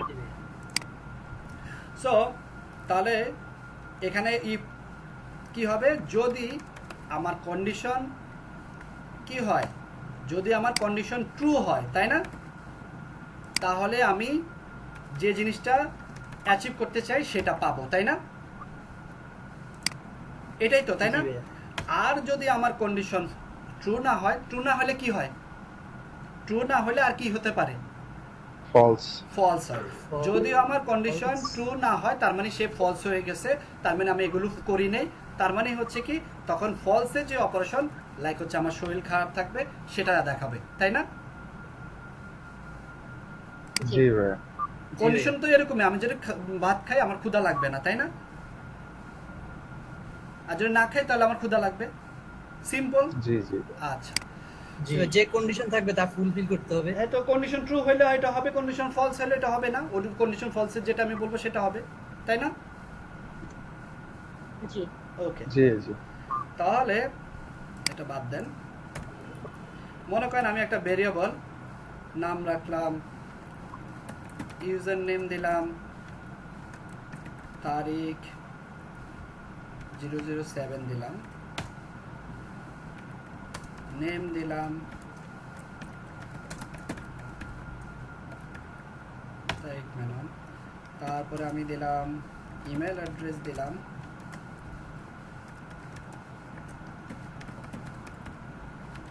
এটা আমি একটা পাসওয়ার্ড দিলাম। আপনারা যখন ওই যে লগ ইন করেন ফেসবুকে, ওইটাই দেখাচ্ছি আর কি, কীভাবে ডাটাবেজের সাথে কাজ করে। ডাটাবেজে আমরা যাবো না, বাট কন্ডিশনগুলো কীভাবে কাজ করে আর কি। পাসওয়ার্ড হচ্ছে এটা, হ্যাঁ সরি, পাসওয়ার্ড হচ্ছে আমরা স্ট্রিংয়ে রাখবো, মানে যেহেতু সংখ্যা আমি পাসওয়ার্ডটা স্ট্রিংয়ে রাখতে হবে, ইন্টিজারে রাখতে হবে সবসময় এরকম না, বাট আমার যেহেতু আমি পাসওয়ার্ড পুরোটাই একটা সংখ্যা, সো আমরা কি করলাম, একটা ইন্টিজারে রাখলাম। এ পর্যন্ত ক্লিয়ার সবাই ভেরিয়েবল? জি জি জি জি আচ্ছা, সো এবার আমি একটা কন্ডিশন দিলাম। কন্ডিশন কি করলো, আমি যখন ফেসবুকে যে আমার ইউজার নেম দিই, আমার ইউজার নেম তো আমি আগে দিয়ে রাখছি, সো আমি যখন ইউজার নেম দেবো সে ডাটাবেজে গিয়ে চেক করবে আমার ইউজার নেম কি ঠিক আছে কিনা। সো আমার ইউজার নেম হচ্ছে এটা। ইউজার নেম যখন এই ডাবল ইকুয়াল মানে হচ্ছে কম্প্যারিজন অপারেটর। অপারেটর বিভিন্ন রকমের, আমি একটু বলি অপারেটরগুলো আগে একটু বলি। আগে আমরা শিখেছি ডাটা টাইপ, ডাটা টাইপ যেমন স্ট্রিং, ইন্টিজার, ফ্লোট, বুলিয়ান। এবার হচ্ছে অপারেটর। অপারেটর কি কি হয়, ইকুয়াল এটা হচ্ছে অ্যাসাইন অপারেটর, ডাবল ইকুয়াল এটা হচ্ছে কম্প্যারিজন অপারেটর, তারপর হচ্ছে এরকম আছে গ্রেটার দেন, তারপর আছে লেস দেন, তারপর হচ্ছে গ্রেটার দেন ইকুয়াল মানে সমান বা সমান এর থেকে বেশি, তারপরে লেস দেন ইকুয়াল কম বা কম থেকে সমান বা কম, এরকম আরও অনেক অপারেটর আছে, আরও আছে যে নট, এটা মানে নট সমান না, এগুলো হচ্ছে আমার বিভিন্ন অপারেটর। আসেন, হ্যাঁ, তা এটা হচ্ছে এই অপারেটরের নাম কি, কম্পারিজন কম্প্যারিজন সো সে কি করলো, আমি তাকে একটা কন্ডিশন দিলাম, ইউজার নেম যদি এটা হয় তাহলে তুমি কি দেখাবা, তুমি দেখাবা ওয়েলকাম টু আওয়ার ড্যাশবোর্ড। কাকে দেখাবা, এই নামটা দেখাবা, তাই না? দেখেন দেখাইছে, জি জি ভাইয়া।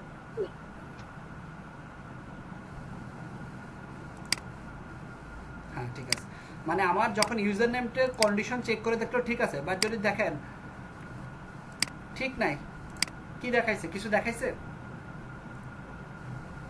না না এবার তাহলে আমি বলে দেই, এলসে এসে আমি বলে দেই, যদি না দেখায় মানে যদি কন্ডিশন না মিলে তাহলে তুমি কি দেখাবা, তুমি দেখাবা ইউজার নেম এরর বা নট ফাউন্ড। হ্যাঁ,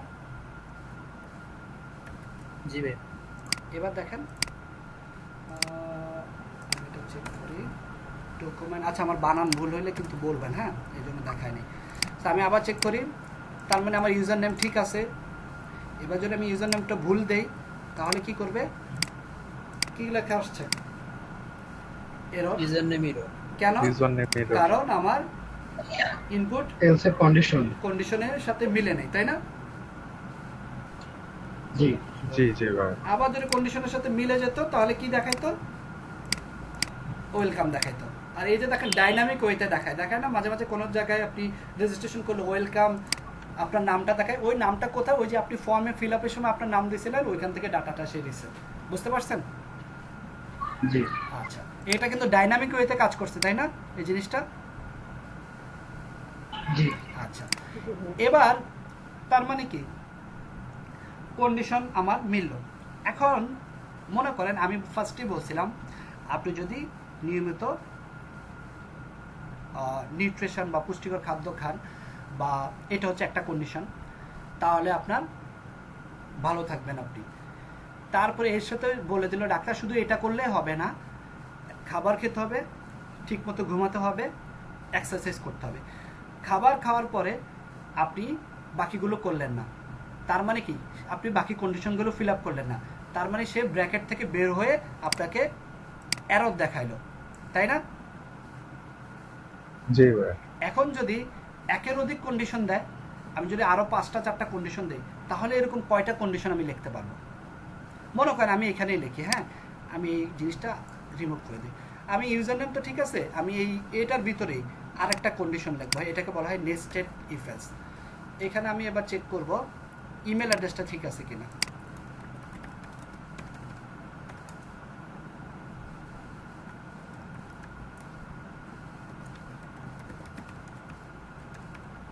যদি ইমেল অ্যাড্রেস ঠিক থাকে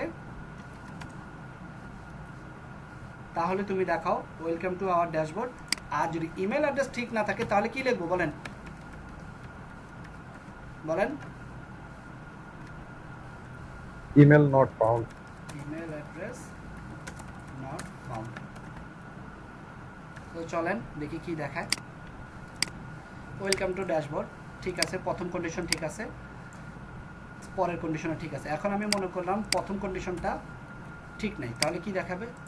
ইউজার নেম নট ফাউন্ড। মানে প্রথম কন্ডিশনে যেহেতু তার ঠিক নাই, সে আর পরেরগুলো চেকই করবে না। সে কি করবে? ব্র্যাকেট থেকে বের হয়ে আপনাকে এলসটা দেখাই দিবে।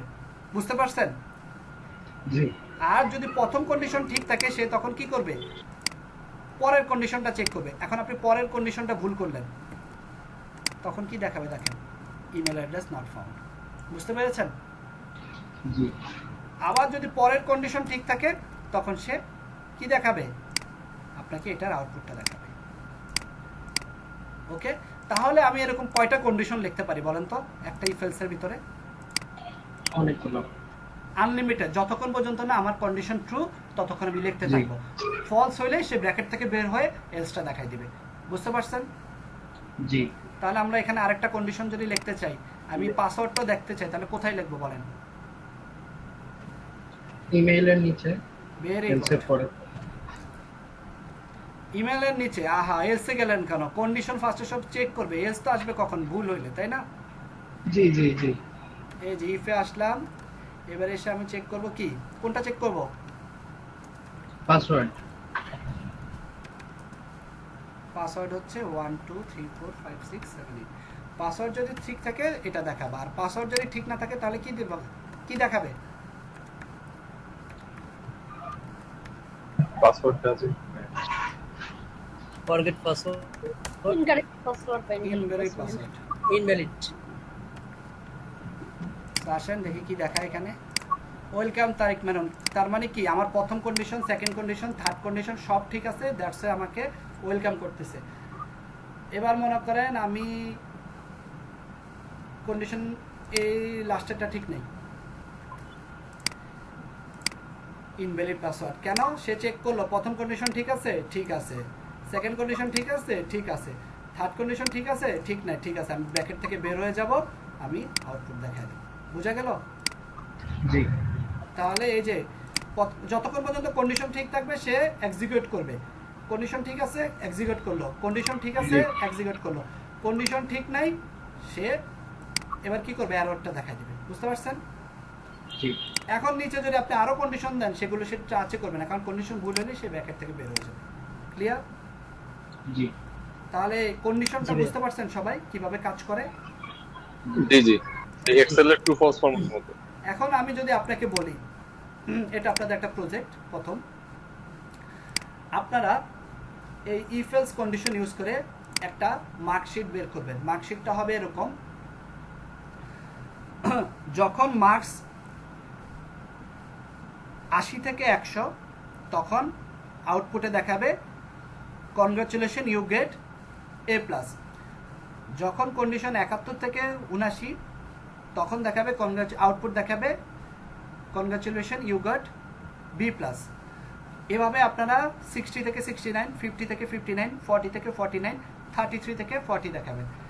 এগুলো যখন হবে না, এগুলোর মার্কস, তার মার্ক যখন এটার কোনোটাই আসবে না, বাকি এলসে দেখাবে রেজাল্ট নট ফাউন্ড অথবা সরি ইউ ফেলড। পারবেন? জি ভাই। চেষ্টা করতে হবে, ট্রাই করে বের করতে হবে। চেষ্টা করলে হবে না, এটা বের করবেন, ব্রেনে প্রেসার পড়বে। ভাইয়া, হ্যাঁ, সে যখন এই ভেরিয়েবলে কিভাবে নাম্বারের রেঞ্জটা দিতে পারবো, লাইক এই যে 40 থেকে 50 এরকম কোনো রেঞ্জ কি দেওয়া যাবে? অবশ্যই দাও। অথবা একটু দেখাই দিবেন তাহলে সুবিধা হতো। এটাই তো আপনার কাজ। আমি যদি দেখাই দিই তাহলে তো প্রজেক্ট হবে না, আচ্ছা আচ্ছা, তাই ঠিক না? আছে ভাই, ট্রাই করবো। আমি যদি আচ্ছা। দেখাই দেই তাহলে তো আপনার প্রেসার কই পড়লো ব্রেনে। প্রোগ্রামিং সাধনার জিনিস এটা কি আমরা এখনই করব? না, না, এটা বাড়ির কাজ। ঠিক আছে? আমি আবারও বলি, জাভাস্ক্রিপ্ট ক্লাসে আমি কোনো প্রেসারে দিব না, আমি আপনার ব্রেনের প্রেসার দিব, আমি পার্সোনাল কোনো প্রেসার দিব না। ঠিক আছে? আপনার মন চাইলে আপনি প্র্যাকটিস করে প্রজেক্ট ওটা করবেন, না করলে নাই। ওকে, ঠিক আছে? ওকে ভাইয়া। ওকে, সো কন্ডিশনটা কি সবাই বুঝতে পারছেন? জি ভাইয়া। জি। জাস্ট আমি একটু হিন্টস দিয়ে দেই।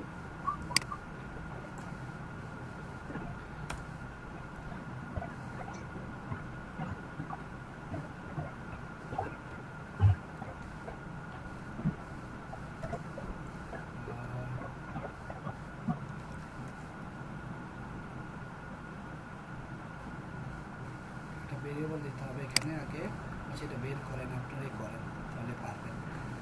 জাস্ট একটা জিনিস বলি, যখন দুইটা কন্ডিশন ইউজ করবেন তখন হচ্ছে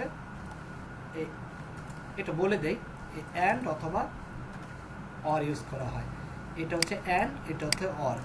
এই জিনিসটা কিভাবে ইউজ করে, লাইক হচ্ছে মনে করেন যখন দুইটা কন্ডিশন নিয়ে কাজ করবেন, এইটুকু বলে দিছি, বাকিটুকু আপনারা পারবেন। এবার খুঁজতে খুঁজতে পেরে যাবেন কিভাবে রেজাল্ট বা আউটপুট বের করা, এটা সার্চ দিলে পেয়ে যাবেন কোড সহ, কোডকে নিয়ে আনে। বুঝতে পারছেন? আচ্ছা ভাই, এই এন্ড অরটা কি ভাই, যে লজিক গেট যেটা ছিল, হ্যাঁ, হ্যাঁ। লজিক গেটের এন্ড অর? আপনি মনে হয় ডিজিটাল ইলেকট্রনিক্সের কথা বলতেছেন না?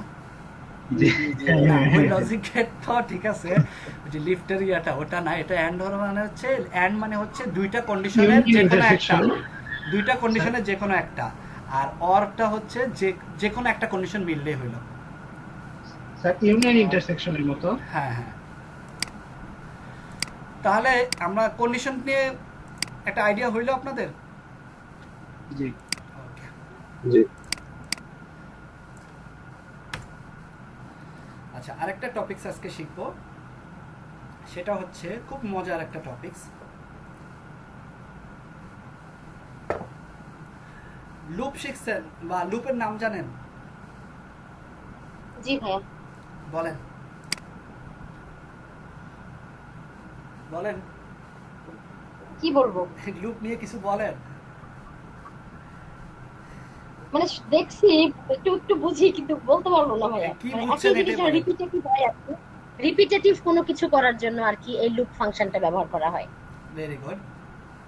শফিউল ইসলাম খান অলরেডি বলছেন লুপ তিন প্রকার, for loop, while loop, do হ্যাঁ, ডু হোয়াইল।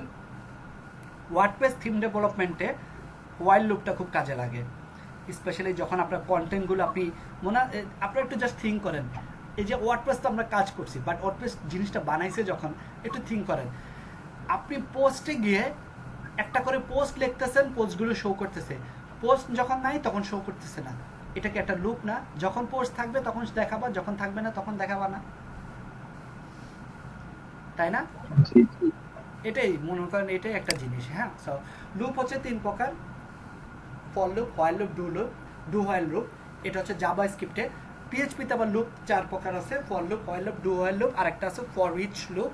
এটা মনে হয় আপনার অন্যান্য প্রোগ্রামিং ল্যাঙ্গুয়েজে গেলেও ফর ইচ লুপটা পেতে পারেন, বাট জাভা স্ক্রিপ্টে 3টে, জাভা স্ক্রিপ্টে 3টে, for loop, while loop, do while loop, মানে আমরা এগুলো ইউজ করি। লুপ আসলে কি বা কি কাজে লাগে? মনে করেন আপনার রাস্তায় মনে করেন রিক্সা, আপনি একটা রিক্সা ডাক দিলেন, রাস্তায় খালি রিক্সা থাকে না, আমরা কি বলে ডাক দিই? খালি, তাই না? এখন এই রিক্সার একটা চাকার চিন্তা করেন, রিক্সাওয়ালা মামা যখন রিক্সার প্যাডেলে দেয়, মানে প্যাডেলে যখন সে পা দিয়ে যখন প্যাডেল চাপে, তখন কি করে? প্যাডেলটা ঘুরতে থাকে, তাই না?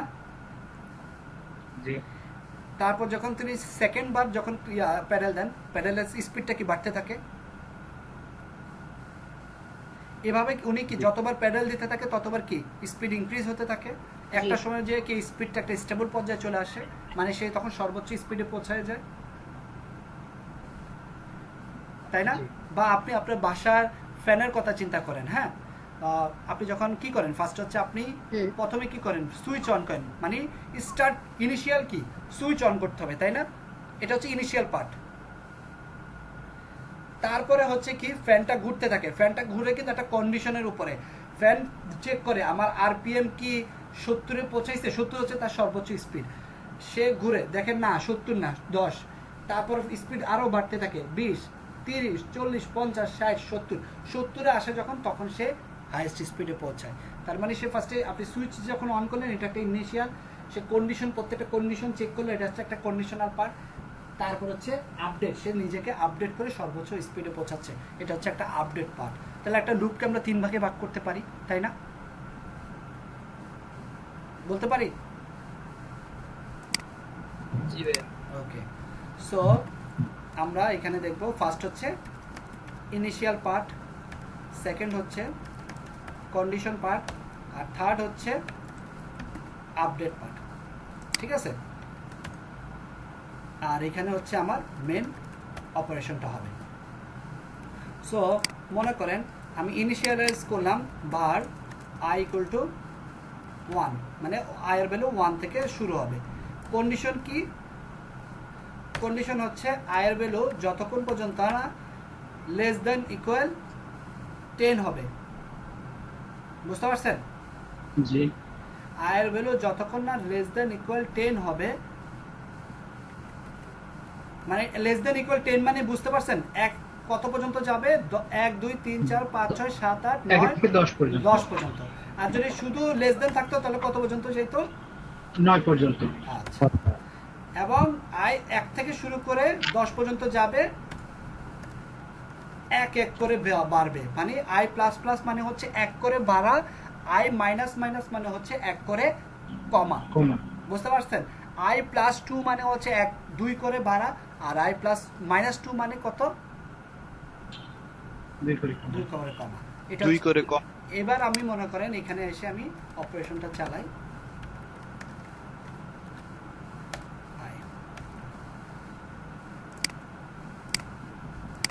আসছে 1 থেকে 10। জি। এখানে একটা ব্রেক দিয়ে দিই।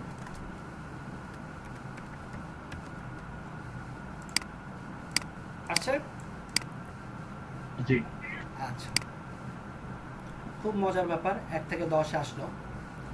তো এবার একটা কাজ করি, আমি এখানে একটা প্লাস দিলাম, প্লাস দিয়ে এখানে একটা স্ট্রিং এর মতো একটা মাল্টিপ্লাই দিলাম, মানে এক্স লিখলাম আর কি। এখানে প্লাস দিয়ে আমি একটা ভেরিয়েবল নিই। ছোটবেলায় নামতা শিখছিলেন না? নামতা শিখছেন ছোটবেলায়? মনে করেন আমি একটা নামতা প্রিন্ট করবো। এটুকু পর্যন্ত বুঝতে পারছেন কিভাবে আউটপুটটা আসছে? জি এই মাঝখানে x হচ্ছে একটা স্ট্রিং আর i হচ্ছে 1 আর 10 হচ্ছে কি এই যে আমার এর ভ্যালুটা 10 তাই না? জি এখানে আমি রাখলাম স্ট্রিং এর ভিতরে ইকুয়াল। এবার কি আসলো, প্রত্যেকটা শেষে একটা ইকুয়াল সাইন আসছে তাই না? জি এখন যদি আমি আউটপুটটা দেখতে চাই তাহলে আউটপুটের এখানে আসলে কি বসাবো বলেন, আউটপুটটা কি হবে এখানে বলেন, এনি আইডিয়া? মানে কি আই এর সাথে এর গুণ হইলেই তো আউটপুটটা আসবে তাই না? তো আই এর সাথে গুণ করে দেন তবে প্লাস 10 হবে না? প্লাস n কোন হবে, মাল্টিপ্লাই হবে, এই আই এর সাথে গুণ করে দেন। আসছে? জি 10 এর নামটা হাবিব, তাহলে আপনি বলেন 19 এর নামটাটা বলেন। 19 এর নামটা পারেন হাবিব? কি ভাই মৌখিক ভাবে বলতে হবে নাকি? বলা লাগবে না, কোড করে দেখাই দিলাম আপনাকে। ওকে তাহলে কি নামটা মুখস্থ করার কোনো দরকার আছে?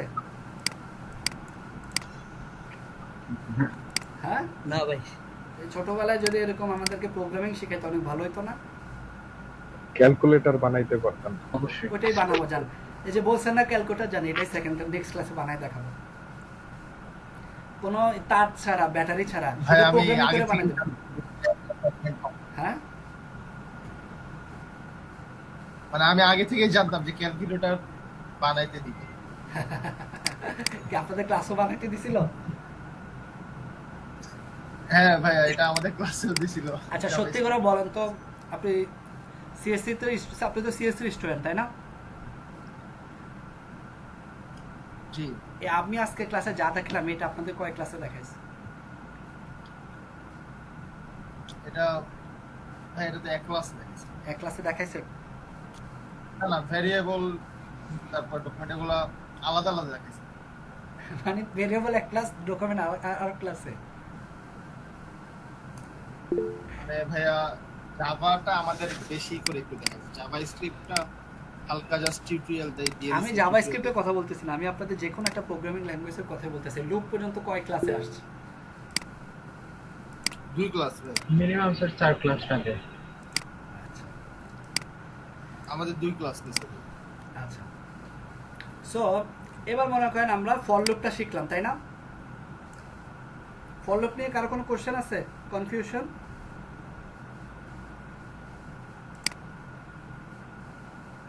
সবাই ক্লিয়ার? না আমরা এটা না বলি ব্যাড টিচার, আমরা হয়তো ব্যাড লার্নার হইতে পারি। আচ্ছা, সো এবার আমরা ফর লুপ তো শিখলাম, এবার আমরা আরেকটা লুপে চলে যাই, সেটা হচ্ছে হোয়াইল লুপ। হোয়াইল লুপটা কি কাজে লাগে মনে করেন? হোয়াইল লুপটা কিভাবে লেখা? হোয়াইল লুপে হচ্ছে আপনার কন্ডিশন থাকবে, ফার্স্টে সে কন্ডিশন চেক করবে, বুঝতে পারছেন? ফার্স্টে কি চেক করবে?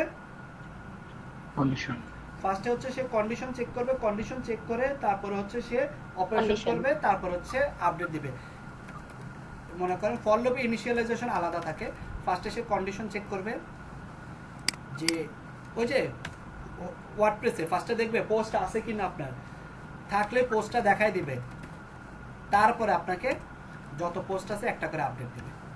ক্লিয়ার? বুঝতে পারছেন? জি তো এবার আসেন, এই হোয়াইল লুপটা খুব মজার এবং এটা আপনাদের ওয়ার্ডপ্রেস থিম ডেভেলপমেন্টে খুব কাজে লাগবে। সো আমরা আগের মতো ইনিশিয়ালাইজটা আলাদা করি। আগে আমরা ইনিশিয়ালাইজটা ইয়াতেই ছিল, আমাদের ফর লুপের ভিতরেই ছিল, এবার আমরা আলাদা রাখলাম। আর ভেরিয়েবলটা আমরা একটা আলাদা রাখলাম। আগের মতো আমরা একটা নামটা বানাবো, বাট এবার হোয়াইল লুপ দিয়ে। সো আমরা এখানে কন্ডিশন দিব। কন্ডিশন কি হবে? আয়ের ভ্যালু লেস দ্যান ইকুয়াল 10। আর অপারেশনটা কি হবে? আপাতত আমরা আইটাই দেখতে চাচ্ছি। আর আপডেট কি হবে? আই প্লাস প্লাস দেখেন তো আসে কিনা। আসে নাই, কেন আসে নাই? ভুল করছি কোথায়?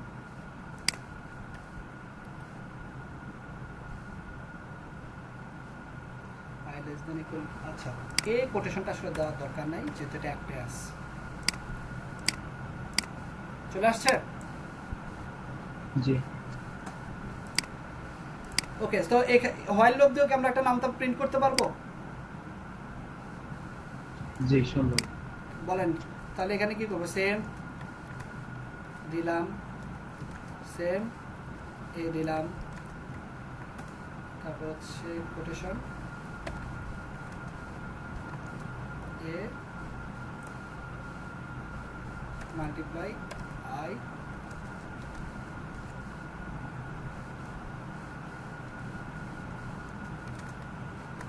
ব্র্যাকেট দিয়ে ব্রেক দিয়ে দিই, তাহলে দেখতে ঠিক হবে। ঠিক আছে, তাহলে আমরা হোয়াইল লুপ দিয়েও নামটা প্রিন্ট করতে পারি, তাই না? জি আচ্ছা, সো আমরা তাহলে ফর লুপ শিখলাম, হোয়াইল লুপ শিখলাম। ডু হোয়াইল লুপ কিভাবে কাজ করে? ডু হোয়াইল লুপটা হচ্ছে সে আগে দেখাবে, পরে কন্ডিশন চেক করবে। এটাই জাস্ট পার্থক্য, আর কোনো পার্থক্য নেই। বুঝতে পারছেন? আগে সে প্রিন্ট হয়ে যাবে, পরে সে কন্ডিশন চেক করবে। ক্লিয়ার? ক্লিয়ার। কিন্তু স্যার একটা এক্সাম্পল দেন কিরকম কাজে আমরা এটা ব্যবহার করব। আউটপুট তো তাইলে ভাইয়া একই হবে। বুঝি না? ডু হোয়াইল লুপ আর হোয়াইল লুপে তাইলে আউটপুট তো একই হবে। আউটপুট একই হবে, বাট কন্ডিশনটা মনে করেন শেষ, পরে চেক করবে। মনে করেন আচ্ছা, আমরা একটা কাজ করি, আমরা একটা ছোট এক্সাম্পল করি। আমরা মোটামুটি লুপ শিখছি, তাই না? জি আচ্ছা, হ্যাঁ, শফিউল ইসলাম আছে। আচ্ছা, আমরা মোটামুটি লুপ শিখছি। এখন আমি চাচ্ছি লুপের ভিতরে ইফ এলস কন্ডিশন ইউজ করতে। ঠিক আছে, আমরা আগে কন্ডিশন আলাদা শিখছি, লুপ আলাদা শিখছি। এবার আমরা লুপ আর কন্ডিশন ইউজ করে একটা প্রজেক্ট করি, মানে একটা প্রবলেম সলভ করি। ওকে, সো প্রবলেমটা হচ্ছে আপনার কাছে মনে করেন 1 কোটি নাম্বার আছে। 1 কোটি না, মানে 100 পর্যন্ত আপনার কাছে 100 নাম্বার। আপনার এর মধ্যে আপনাকে কি করতে হবে? একটা জোর ইভেন সংখ্যা বের করতে হবে, একটা অড সংখ্যা বের করতে হবে। কিভাবে করবে?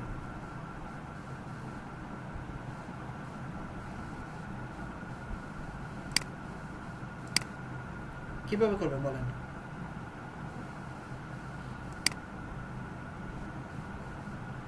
Any idea? নো আইডিয়া ভাইয়া। আচ্ছা, আসেন। এটা কি ডিভাইডেড অপশন দিয়ে করা যাবে, যে 2 চলেন। দিয়ে ডিভাইডেড হইলে? এই যে চলে আসেন অলমোস্ট। এই যে ব্রেনে আপনি কিন্তু প্রোগ্রামিংটা আসলে কি জানেন? প্রোগ্রামিংটা কোড না, প্রোগ্রামিংটা হচ্ছে থিঙ্কিং। আপনি যে চিন্তা করছেন, এবার এটারে আপনি সলভ করতে পারবেন। সো আমি ফার্স্টে কি করি? আমি ফার্স্টে হচ্ছে 100টা আছে, তো আমি একটা কন্ডিশন দিই। সো কন্ডিশনটা হচ্ছে আমি ফর লুপ যেহেতু ইউজ করবো, আমি ইনিশিয়ালাইজ করলাম 1 থেকে, কন্ডিশনটা দিয়ে দিলাম আমি 100 পর্যন্ত, তাই না? আই লেস দেন ইকুয়াল কত? 100। যেহেতু 100টা আমরা নাম্বারের ভিতরে স্টোর করছি, সো নাম্বার, আর আয়ের ভ্যালু আমার 1 করে ইনক্রিজ করবে। এবার আমি ডকুমেন্ট ডট রাইট আই, কি আউটপুটে কি আসবে বলেন? 1 থেকে 100 সব চলে আসার কথা না? জি আসছে? কিন্তু আমি কি এটা চাচ্ছি? আমার প্রবলেম তো এটা না 1 থেকে 100 শো করে না। আমার প্রবলেম কি? আমার সলিউশন হচ্ছে এর ভিতর থেকে ইভেন নাম্বারগুলো ফিল্টার করে বের করে নিয়ে আসা, তাই না? জি জি ভাই। সো এই ইভেন নাম্বারগুলো ফিল্টার করে বের করে নিয়ে আসার জন্য আমরা এখন কি করব? এর ভিতরে এবার আমরা একটা কন্ডিশন ইউজ করব। এবার আমরা একটা ইফ কন্ডিশন ইউজ করব। সো কন্ডিশনের জন্য আমরা এখানে কি করব? কি বের করতে চাচ্ছি আমি? Even number. Even number. Even number. So আমি বললাম আয়ের ভ্যালু, আয় যদি 2 দিয়ে ভাগ করা হয় এবং এর ভাগফল যদি ভাগশেষ রিমাইন্ডার 0 হয়, আয়কে 2 দিয়ে ভাগ করলে ভাগফল যদি 0 হয়, তাহলে তো সেটা জোড় সংখ্যা, তাই না? জি হ্যাঁ, জি জি। 4কে 2 দিয়ে ভাগ করলে ভাগশেষ কত আসে বলেন তো? 0 9কে 2 দিয়ে ভাগ করলে ভাগশেষ কত আসে? 1 তার মানে ভাগশেষ 0 আসলেই সেটা ইভেন নাম্বার, তাই না? জি আচ্ছা, যদি আইকে 2 দিয়ে ভাগ করা হয়, মানে এই পার্সেন্টেজ সেটাকে কিন্তু মডুলাস বলে, মানে ভাগ ফল না, ভাগ শেষ, রিমাইন্ডার। বুঝতে পারছেন? জি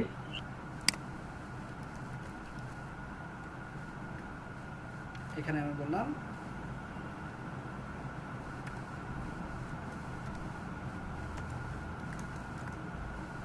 is a even number। দেখেন তো আউটপুট কি আসে।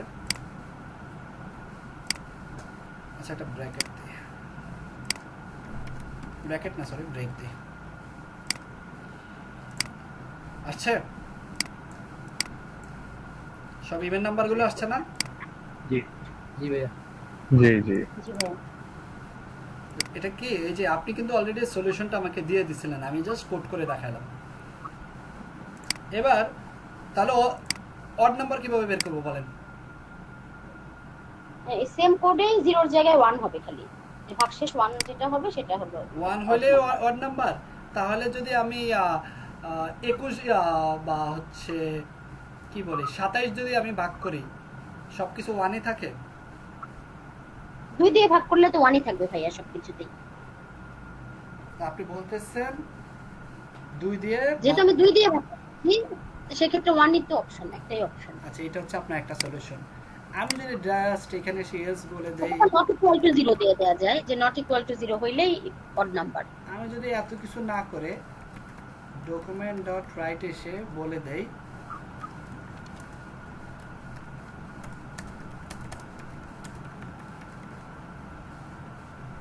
তাহলে কি হয় বলেন? তাইলে বাকিগুলো অড নাম্বারে চলে আসবে, তাই না? হ্যাঁ। তার মানে ফার্স্ট আমার ইভেন নাম্বারগুলো আমি বের করতে পারছি, অড নাম্বারগুলো আমরা, ইভেন মানে হচ্ছে জোড়, অড মানে হচ্ছে কি বিজোড়। বুঝতে পেরেছেন? ভাই আপু যেটা বললো যে আপনার যদি আমরা এখানে যে নট ইকুয়াল টু যদি 0 দিতে আমরা 0 দিই তাহলে সেটা কি আসবে? আচ্ছা এটার সলিউশন আমি বলি। মনে করেন এই এলসটা বাদ দেয়, হ্যাঁ আমি চাচ্ছি এভাবে চাচ্ছি না, এখানে তো ফার্স্টে আছে অড নাম্বার, পরে আছে ইভেন নাম্বার। হ্যাঁ আমি এভাবে চাচ্ছি না, বা আমার অ্যাপ্লিকেশন এইভাবে চাচ্ছে না, সে চাচ্ছে ফার্স্টে ইভেন নাম্বারগুলো দেখাবে, ইভেন নাম্বার শেষ হবে, তারপর অড নাম্বারগুলো দেখাবে। তাহলে কি করতে পারি বলেন? তারপরে আপনার কোশ্চেনের অ্যান্সারটা দিচ্ছি, চিন্তা করে বলেন। আমি চাচ্ছি ফার্স্টে সব ইভেন নাম্বার আসবে, ইভেন নাম্বার শেষ হবে, তারপরে অড নাম্বার সব দেখাবে।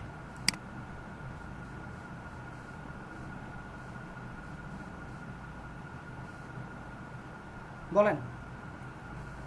সেক্ষেত্রে কি দুইটা আলাদা করে লিখবো? প্রথমবারে যে দেখাবো যখন, তখন ওই এলসে হচ্ছে কিছুই দেখাবে না, ব্ল্যাঙ্ক থাকবে এরকম। পরে আবার আরেকবার আপনার কোশ্চেনের অ্যান্সার পেয়ে গেছে, আপনাকে তখন দুইটা ফর লুপ ইউজ করতে হবে। বুঝতে পারছেন? আর এখানে এসে আপনাকে তখন কন্ডিশনটা চেক কি করতে হবে, চেঞ্জ করে দিতে হবে। আগের বার ছিল আই কে 2 দিয়ে ভাগ করলে বাক্সের যদি 0 হয় তাহলে ইভেন, আর যদি বাক্সের 0 না হয় তাহলে অড, তাই না? তাই তো, এটাই না? বুঝতে কি পারছেন? আমার যদি 100-কে 2 দিয়ে ভাগ করলে যদি বাক্সের 0 না হয়, তার মানেই তো সেটাই অড নাম্বার। জি জি আসছে এবার? সব ইভেন একসাথে আসার পরে, সরি এখানে আমি লেখাটা ভুল লিখছি।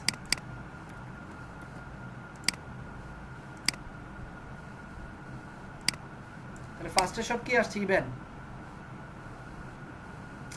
কি ব্যাপার?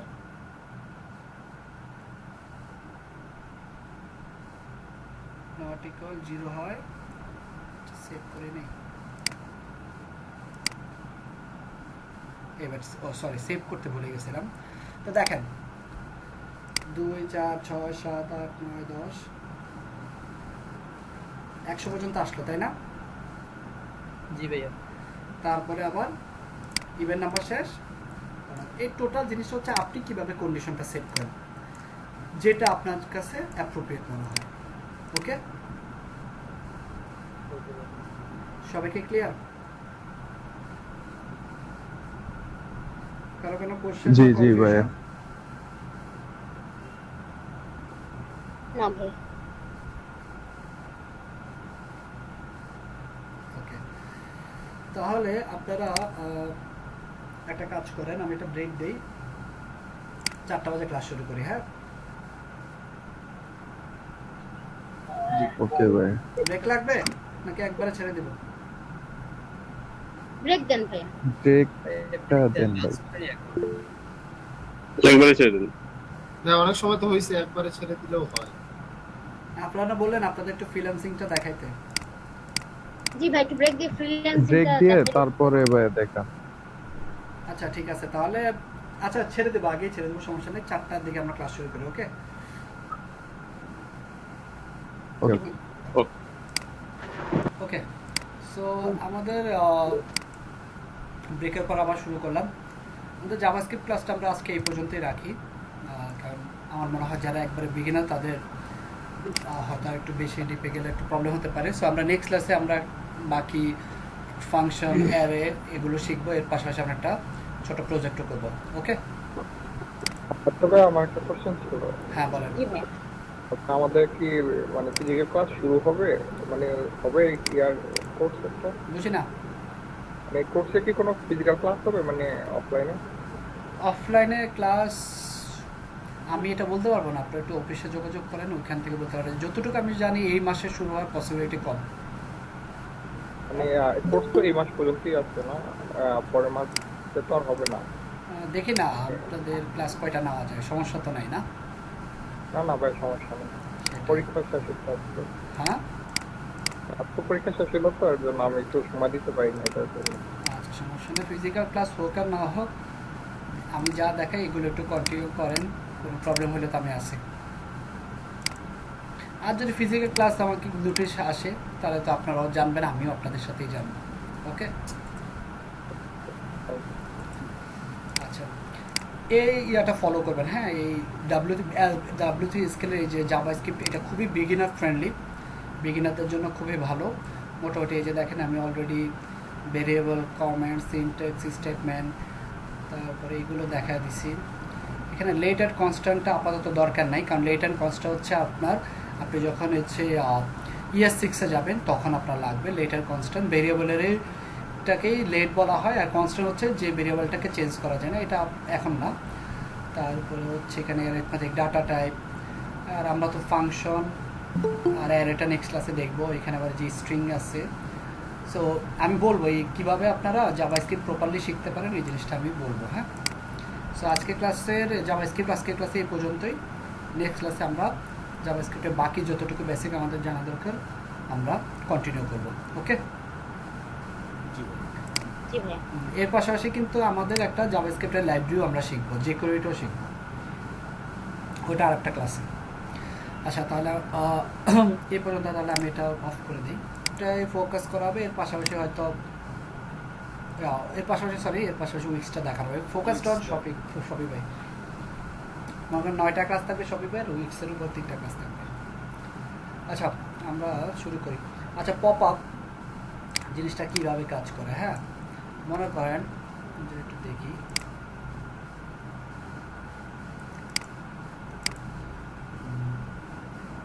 সরি এটা না,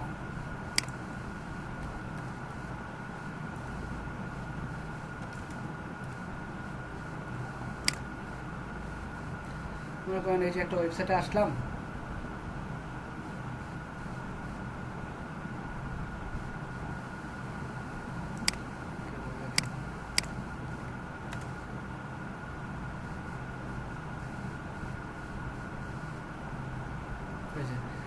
যে ওয়েবসাইটে আসলাম 3 সেকেন্ড পর একটা পপ আপ আসছে, তাই না?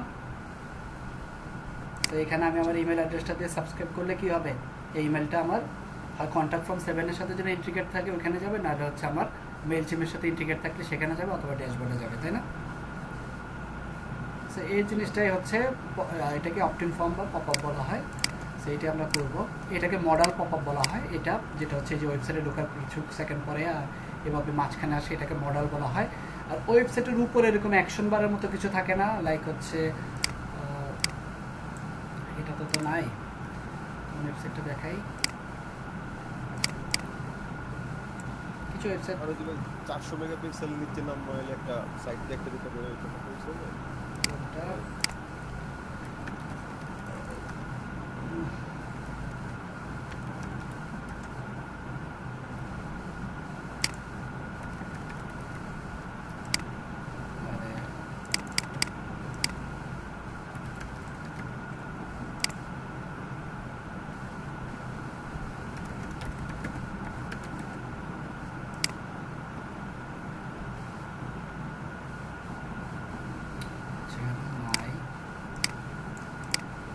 আচ্ছা কিছু ওয়েবসাইটে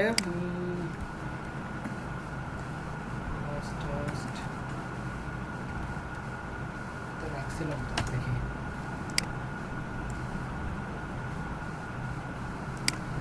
এই যে অ্যাকশন এত কষ্ট করা দরকার ছিল কিনা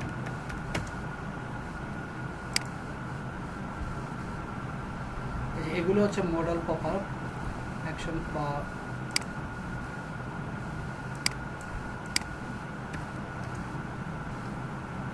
এই যে উপরে থাকে এরকম এগুলো হচ্ছে অ্যাকশন বার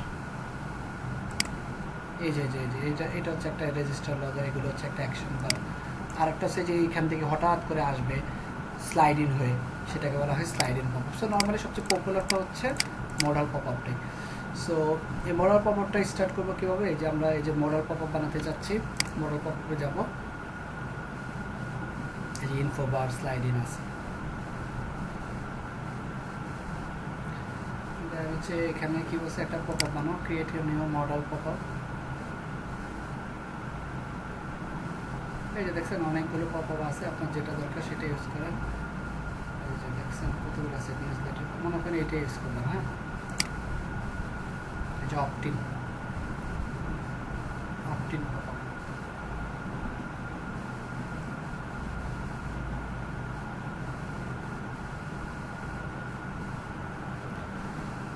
এবার এটাকে একটু ঠিকঠাক করেন ডিজাইন করেন এটা দিই ইবুক নাম দিলাম আর কি হ্যাঁ কারণ আমার ওয়েবসাইটে আমাদের অন্য পপআপও থাকে এবার হচ্ছে যে ব্যাকগ্রাউন্ড এই যে এটা হচ্ছে ওভারলে কালার চেঞ্জ করতে চাইলে করতে পারেন তারপর হচ্ছে এইটা হচ্ছে ব্যাকগ্রাউন্ড কালার এই যে সাদা এটা চেঞ্জ করে অন্য কালার দিতে চাইলে দিতে পারেন যেটা আপনার ইচ্ছা তারপর হচ্ছে ফর্ম ডিজাইনার ফর্মটা হচ্ছে এরকম উপর নিচে রাখতে পারেন পাশাপাশি রাখতে পারেন শুধু বাটন রাখতে পারেন যদি শুধু নামের পাশাপাশি সরি ইমেলের পাশাপাশি যদি নামও অ্যাড করতে চান সেটাও করতে পারেন যে নেম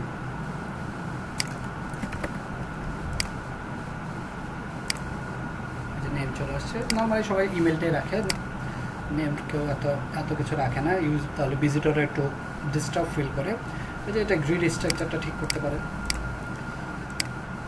এভাবে ঠিক আছে তারপরে যে বক্সের কালার টালার সিএসএস এগুলো করে নেবেন যে কানেক্টেড হলে কানেক্টেড হয়ে যাবে এগুলো হচ্ছে স্টাইলিং রেডিয়াস মেডিয়াস এই যেগুলো রেডিয়াস যদি ঠিক করতে চান এই যে রেডিয়াস হয়ে গেল বর্ডার রেডিয়াস না থাকলে নাই শ্যাডো কালার টালার আছে এগুলো চেঞ্জ করবেন ব্যাকগ্রাউন্ড বাটনে ব্যাকগ্রাউন্ড কালার চেঞ্জ করতে চাইলে করতে পারেন এখান থেকে তারপর শ্যাডো দিতে চাইলে শ্যাডো দিতে পারেন প্যাডিং মার্জিন এগুলো দিতে চাইলে মডেল ইমেজ এই যে ইমেজটা চেঞ্জ করতে অন্য ইমেজ দিতে চাইলে দিতে পারেন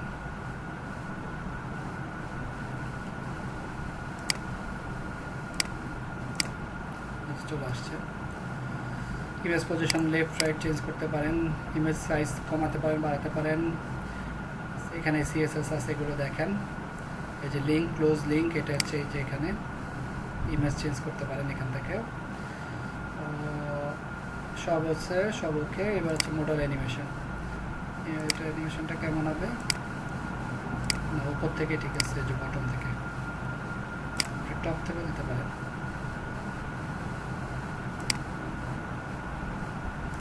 বেশিরভাগ কি আপনার হচ্ছে কি ফেডিং হয়ে আসে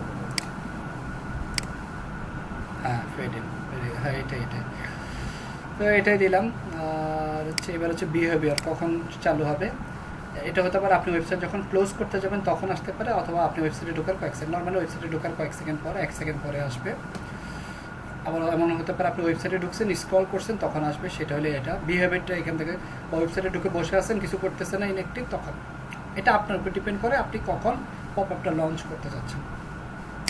এবার আপনি চাচ্ছেন আপনার ওই যে ফুটার উইজেটে পপ আপটা, এই যে এটার কোডটা ওই যে উইজেট টেনে দেন দিয়ে দিলে ওই যে ফুটার ওই পপ আপটা দেখা যাবে। এটা হচ্ছে ম্যানুয়ালি উইজ যেটা করে। আপনি যদি কনভার্সন কুকিজ ধরে রাখতে চান, মানে একবার শো করলে কেউ সাবস্ক্রাইব করলে পরবর্তী 30 দিন দেখাবে না, তাহলে এটা আপনি অন করে রাখতে পারেন। এখান থেকে আপনি কতদিন পর আর দেখাবে না সেটা আপনি সিলেক্ট করে দিতে পারেন, ঠিক আছে। আর কোন পেজে থাকবে সেটা হচ্ছে আপাতত সব পেজেই থাকবে। লগড ইন ইউজারকেই শুধু শো করবে নাকি সবাইকে শো করবে? লগড ইন লগ আউট, আপনি ইচ্ছা করলে লগড ইন ইউজারকে নাও দেখাতে চান তাহলে এটা হাইড করে দিতে পারবেন, ঠিক আছে। কিছু আছে আর কিছু নাই। সাবমিশন কন্টেন্ট কোথা থেকে চেঞ্জ করব? কন্টেন্ট দেখেন না তখন, এই যে এখানে ফর্ম ডিজাইনারে আসেন, এই যে এখানে যান, এই যে এখানে ক্লিক করেন, বুঝতে পারছেন? আচ্ছা আচ্ছা ঠিক আছে।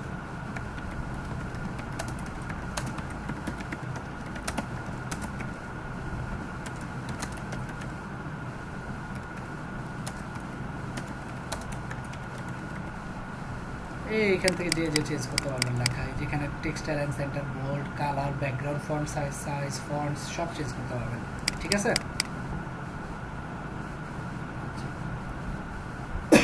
আচ্ছা এখন হচ্ছে submission. Okay, thank you. Submit করলে থ্যাংক ইউ বা কী লেখা রাখতে চান দিতে পারেন। সাবমিশন করার পরে যদি আপনি ফর্মটা হাইড করে রাখতে চান বা ডু নাথিংয়ে থাকুক, না সাবমিট না হলে কারেক্ট ইমেল অ্যাড্রেস আর কি পাবলিশ করে দিলাম।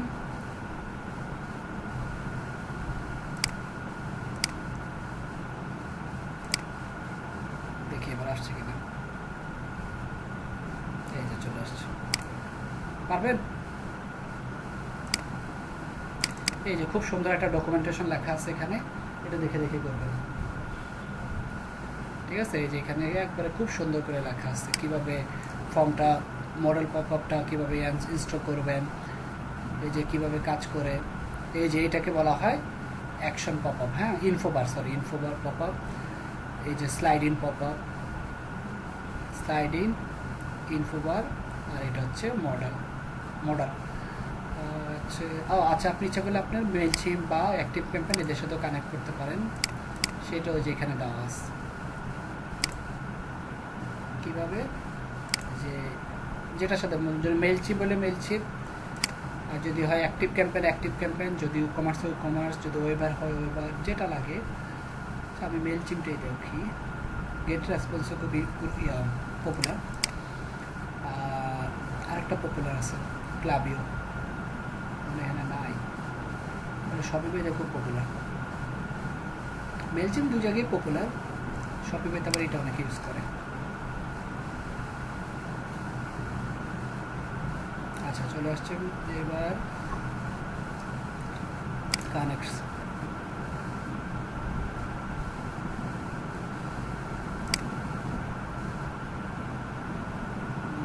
মেইলচিমের সাথে অ্যাড করবো কীভাবে?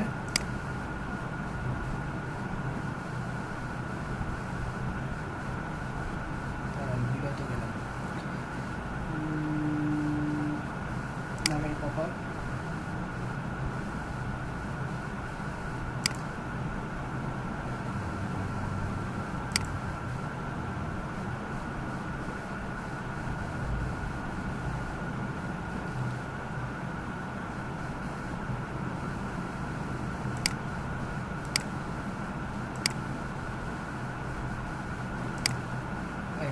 Email list. আচ্ছা ইমেল লিস্ট আসলাম,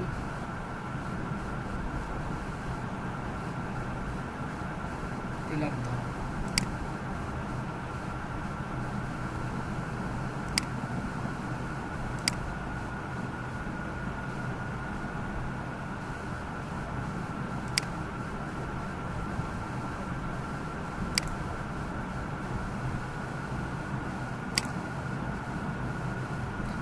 এই যে তো আপনার ক্যাম্পেনের নাম হচ্ছে ইবুক নিউজলেটার। এবার আপনি কিসের সাথে অ্যাড করতে যাচ্ছেন? মেলচিম। আমি বলেন মেলচিমে অ্যাড করলে কি হয় বলেন তো? একটা এপিআই অ্যাড করতে হয় না? জি ভাই, জি। এটা কই পাবো? ওই যে আপনার মেইলচিম অ্যাকাউন্টে আছে। ওইখান থেকে তাহলে বাকিটুকু করতে পারবেন?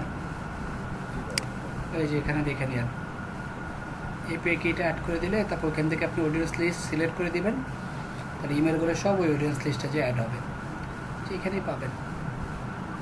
এখানে খুঁজলে পাবেন কীভাবে। আর আপনারা তো জানেন কীভাবে মেলচিমের সাথে অ্যাড করতে হয়। আমি প্লাগ ইন আর এই রিসোর্সটা দিয়ে দেবো, যেন আপনারা দেখে দেখে করতে পারেন। ঠিক আছে? ভাই এই কনভার্ট লিস্ট এটা কি মানে প্রিমিয়াম প্লাগইন না? হ্যাঁ, ফ্রি তো একটা বললাম, ওই যে পপ আপ মেকার, এটা হচ্ছে প্রিমিয়াম। ওকে, আর কোনো কোশ্চেন? ওই যে বাটনে ক্লিক করলে এটা পপ আপ কিভাবে করবে? অন ক্লিক, একটা সার্চ দিবেন অন ক্লিক পপ আপ, আচ্ছা ঠিক আছে, বা ট্রিগার।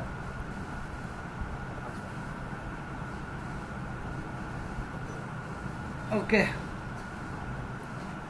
আর কারো কোনো কোশ্চেন না থাকলে আর কি ভিডিওটা অফ করবো? ভাইয়া একটা হেল্প লাগতো, বলেন। সেটা হচ্ছে যে আমার হচ্ছে ল্যাপটপে হচ্ছে উইন্ডোজ 7 দিয়ে কাজ করি আমি, এইখানে ভিডিও এডিটিং এর জন্য আসলে কোনটা দিয়ে কাজ করতে পারবো? আমি আরেকটা পাইছিলাম যেটা ওইটা 7 এ কাজ করে না। ফিল্মোরা কাজ করে না? ফিল্মোরা দিয়ে ট্রাই করি না, আমি ডিজিটাল মার্কেটিং কোর্স একটা শিখাইছিল অনেক আগে, দেখি ওইটা 7 এ কাজ করে না, তারপরে আর কোনটা দিয়ে ট্রাই করি নাই। ফিল্মোরা ট্রাই করতে পারেন, কামতেশিয়া আছে, আর কি আছে জানো? ক্যাম্পেশিয়া কাজ করে না, ক্যাম্পেশিয়া ওই 7 এ ইয়ে পাই নাই, আমি যে ক্র্যাক করতে পাইছিলাম ওইটা হচ্ছে 10 এ কাজ করার মতো একটা ইয়ে। আপনাদের কারোর কাছে ফিল্মোরা আছে?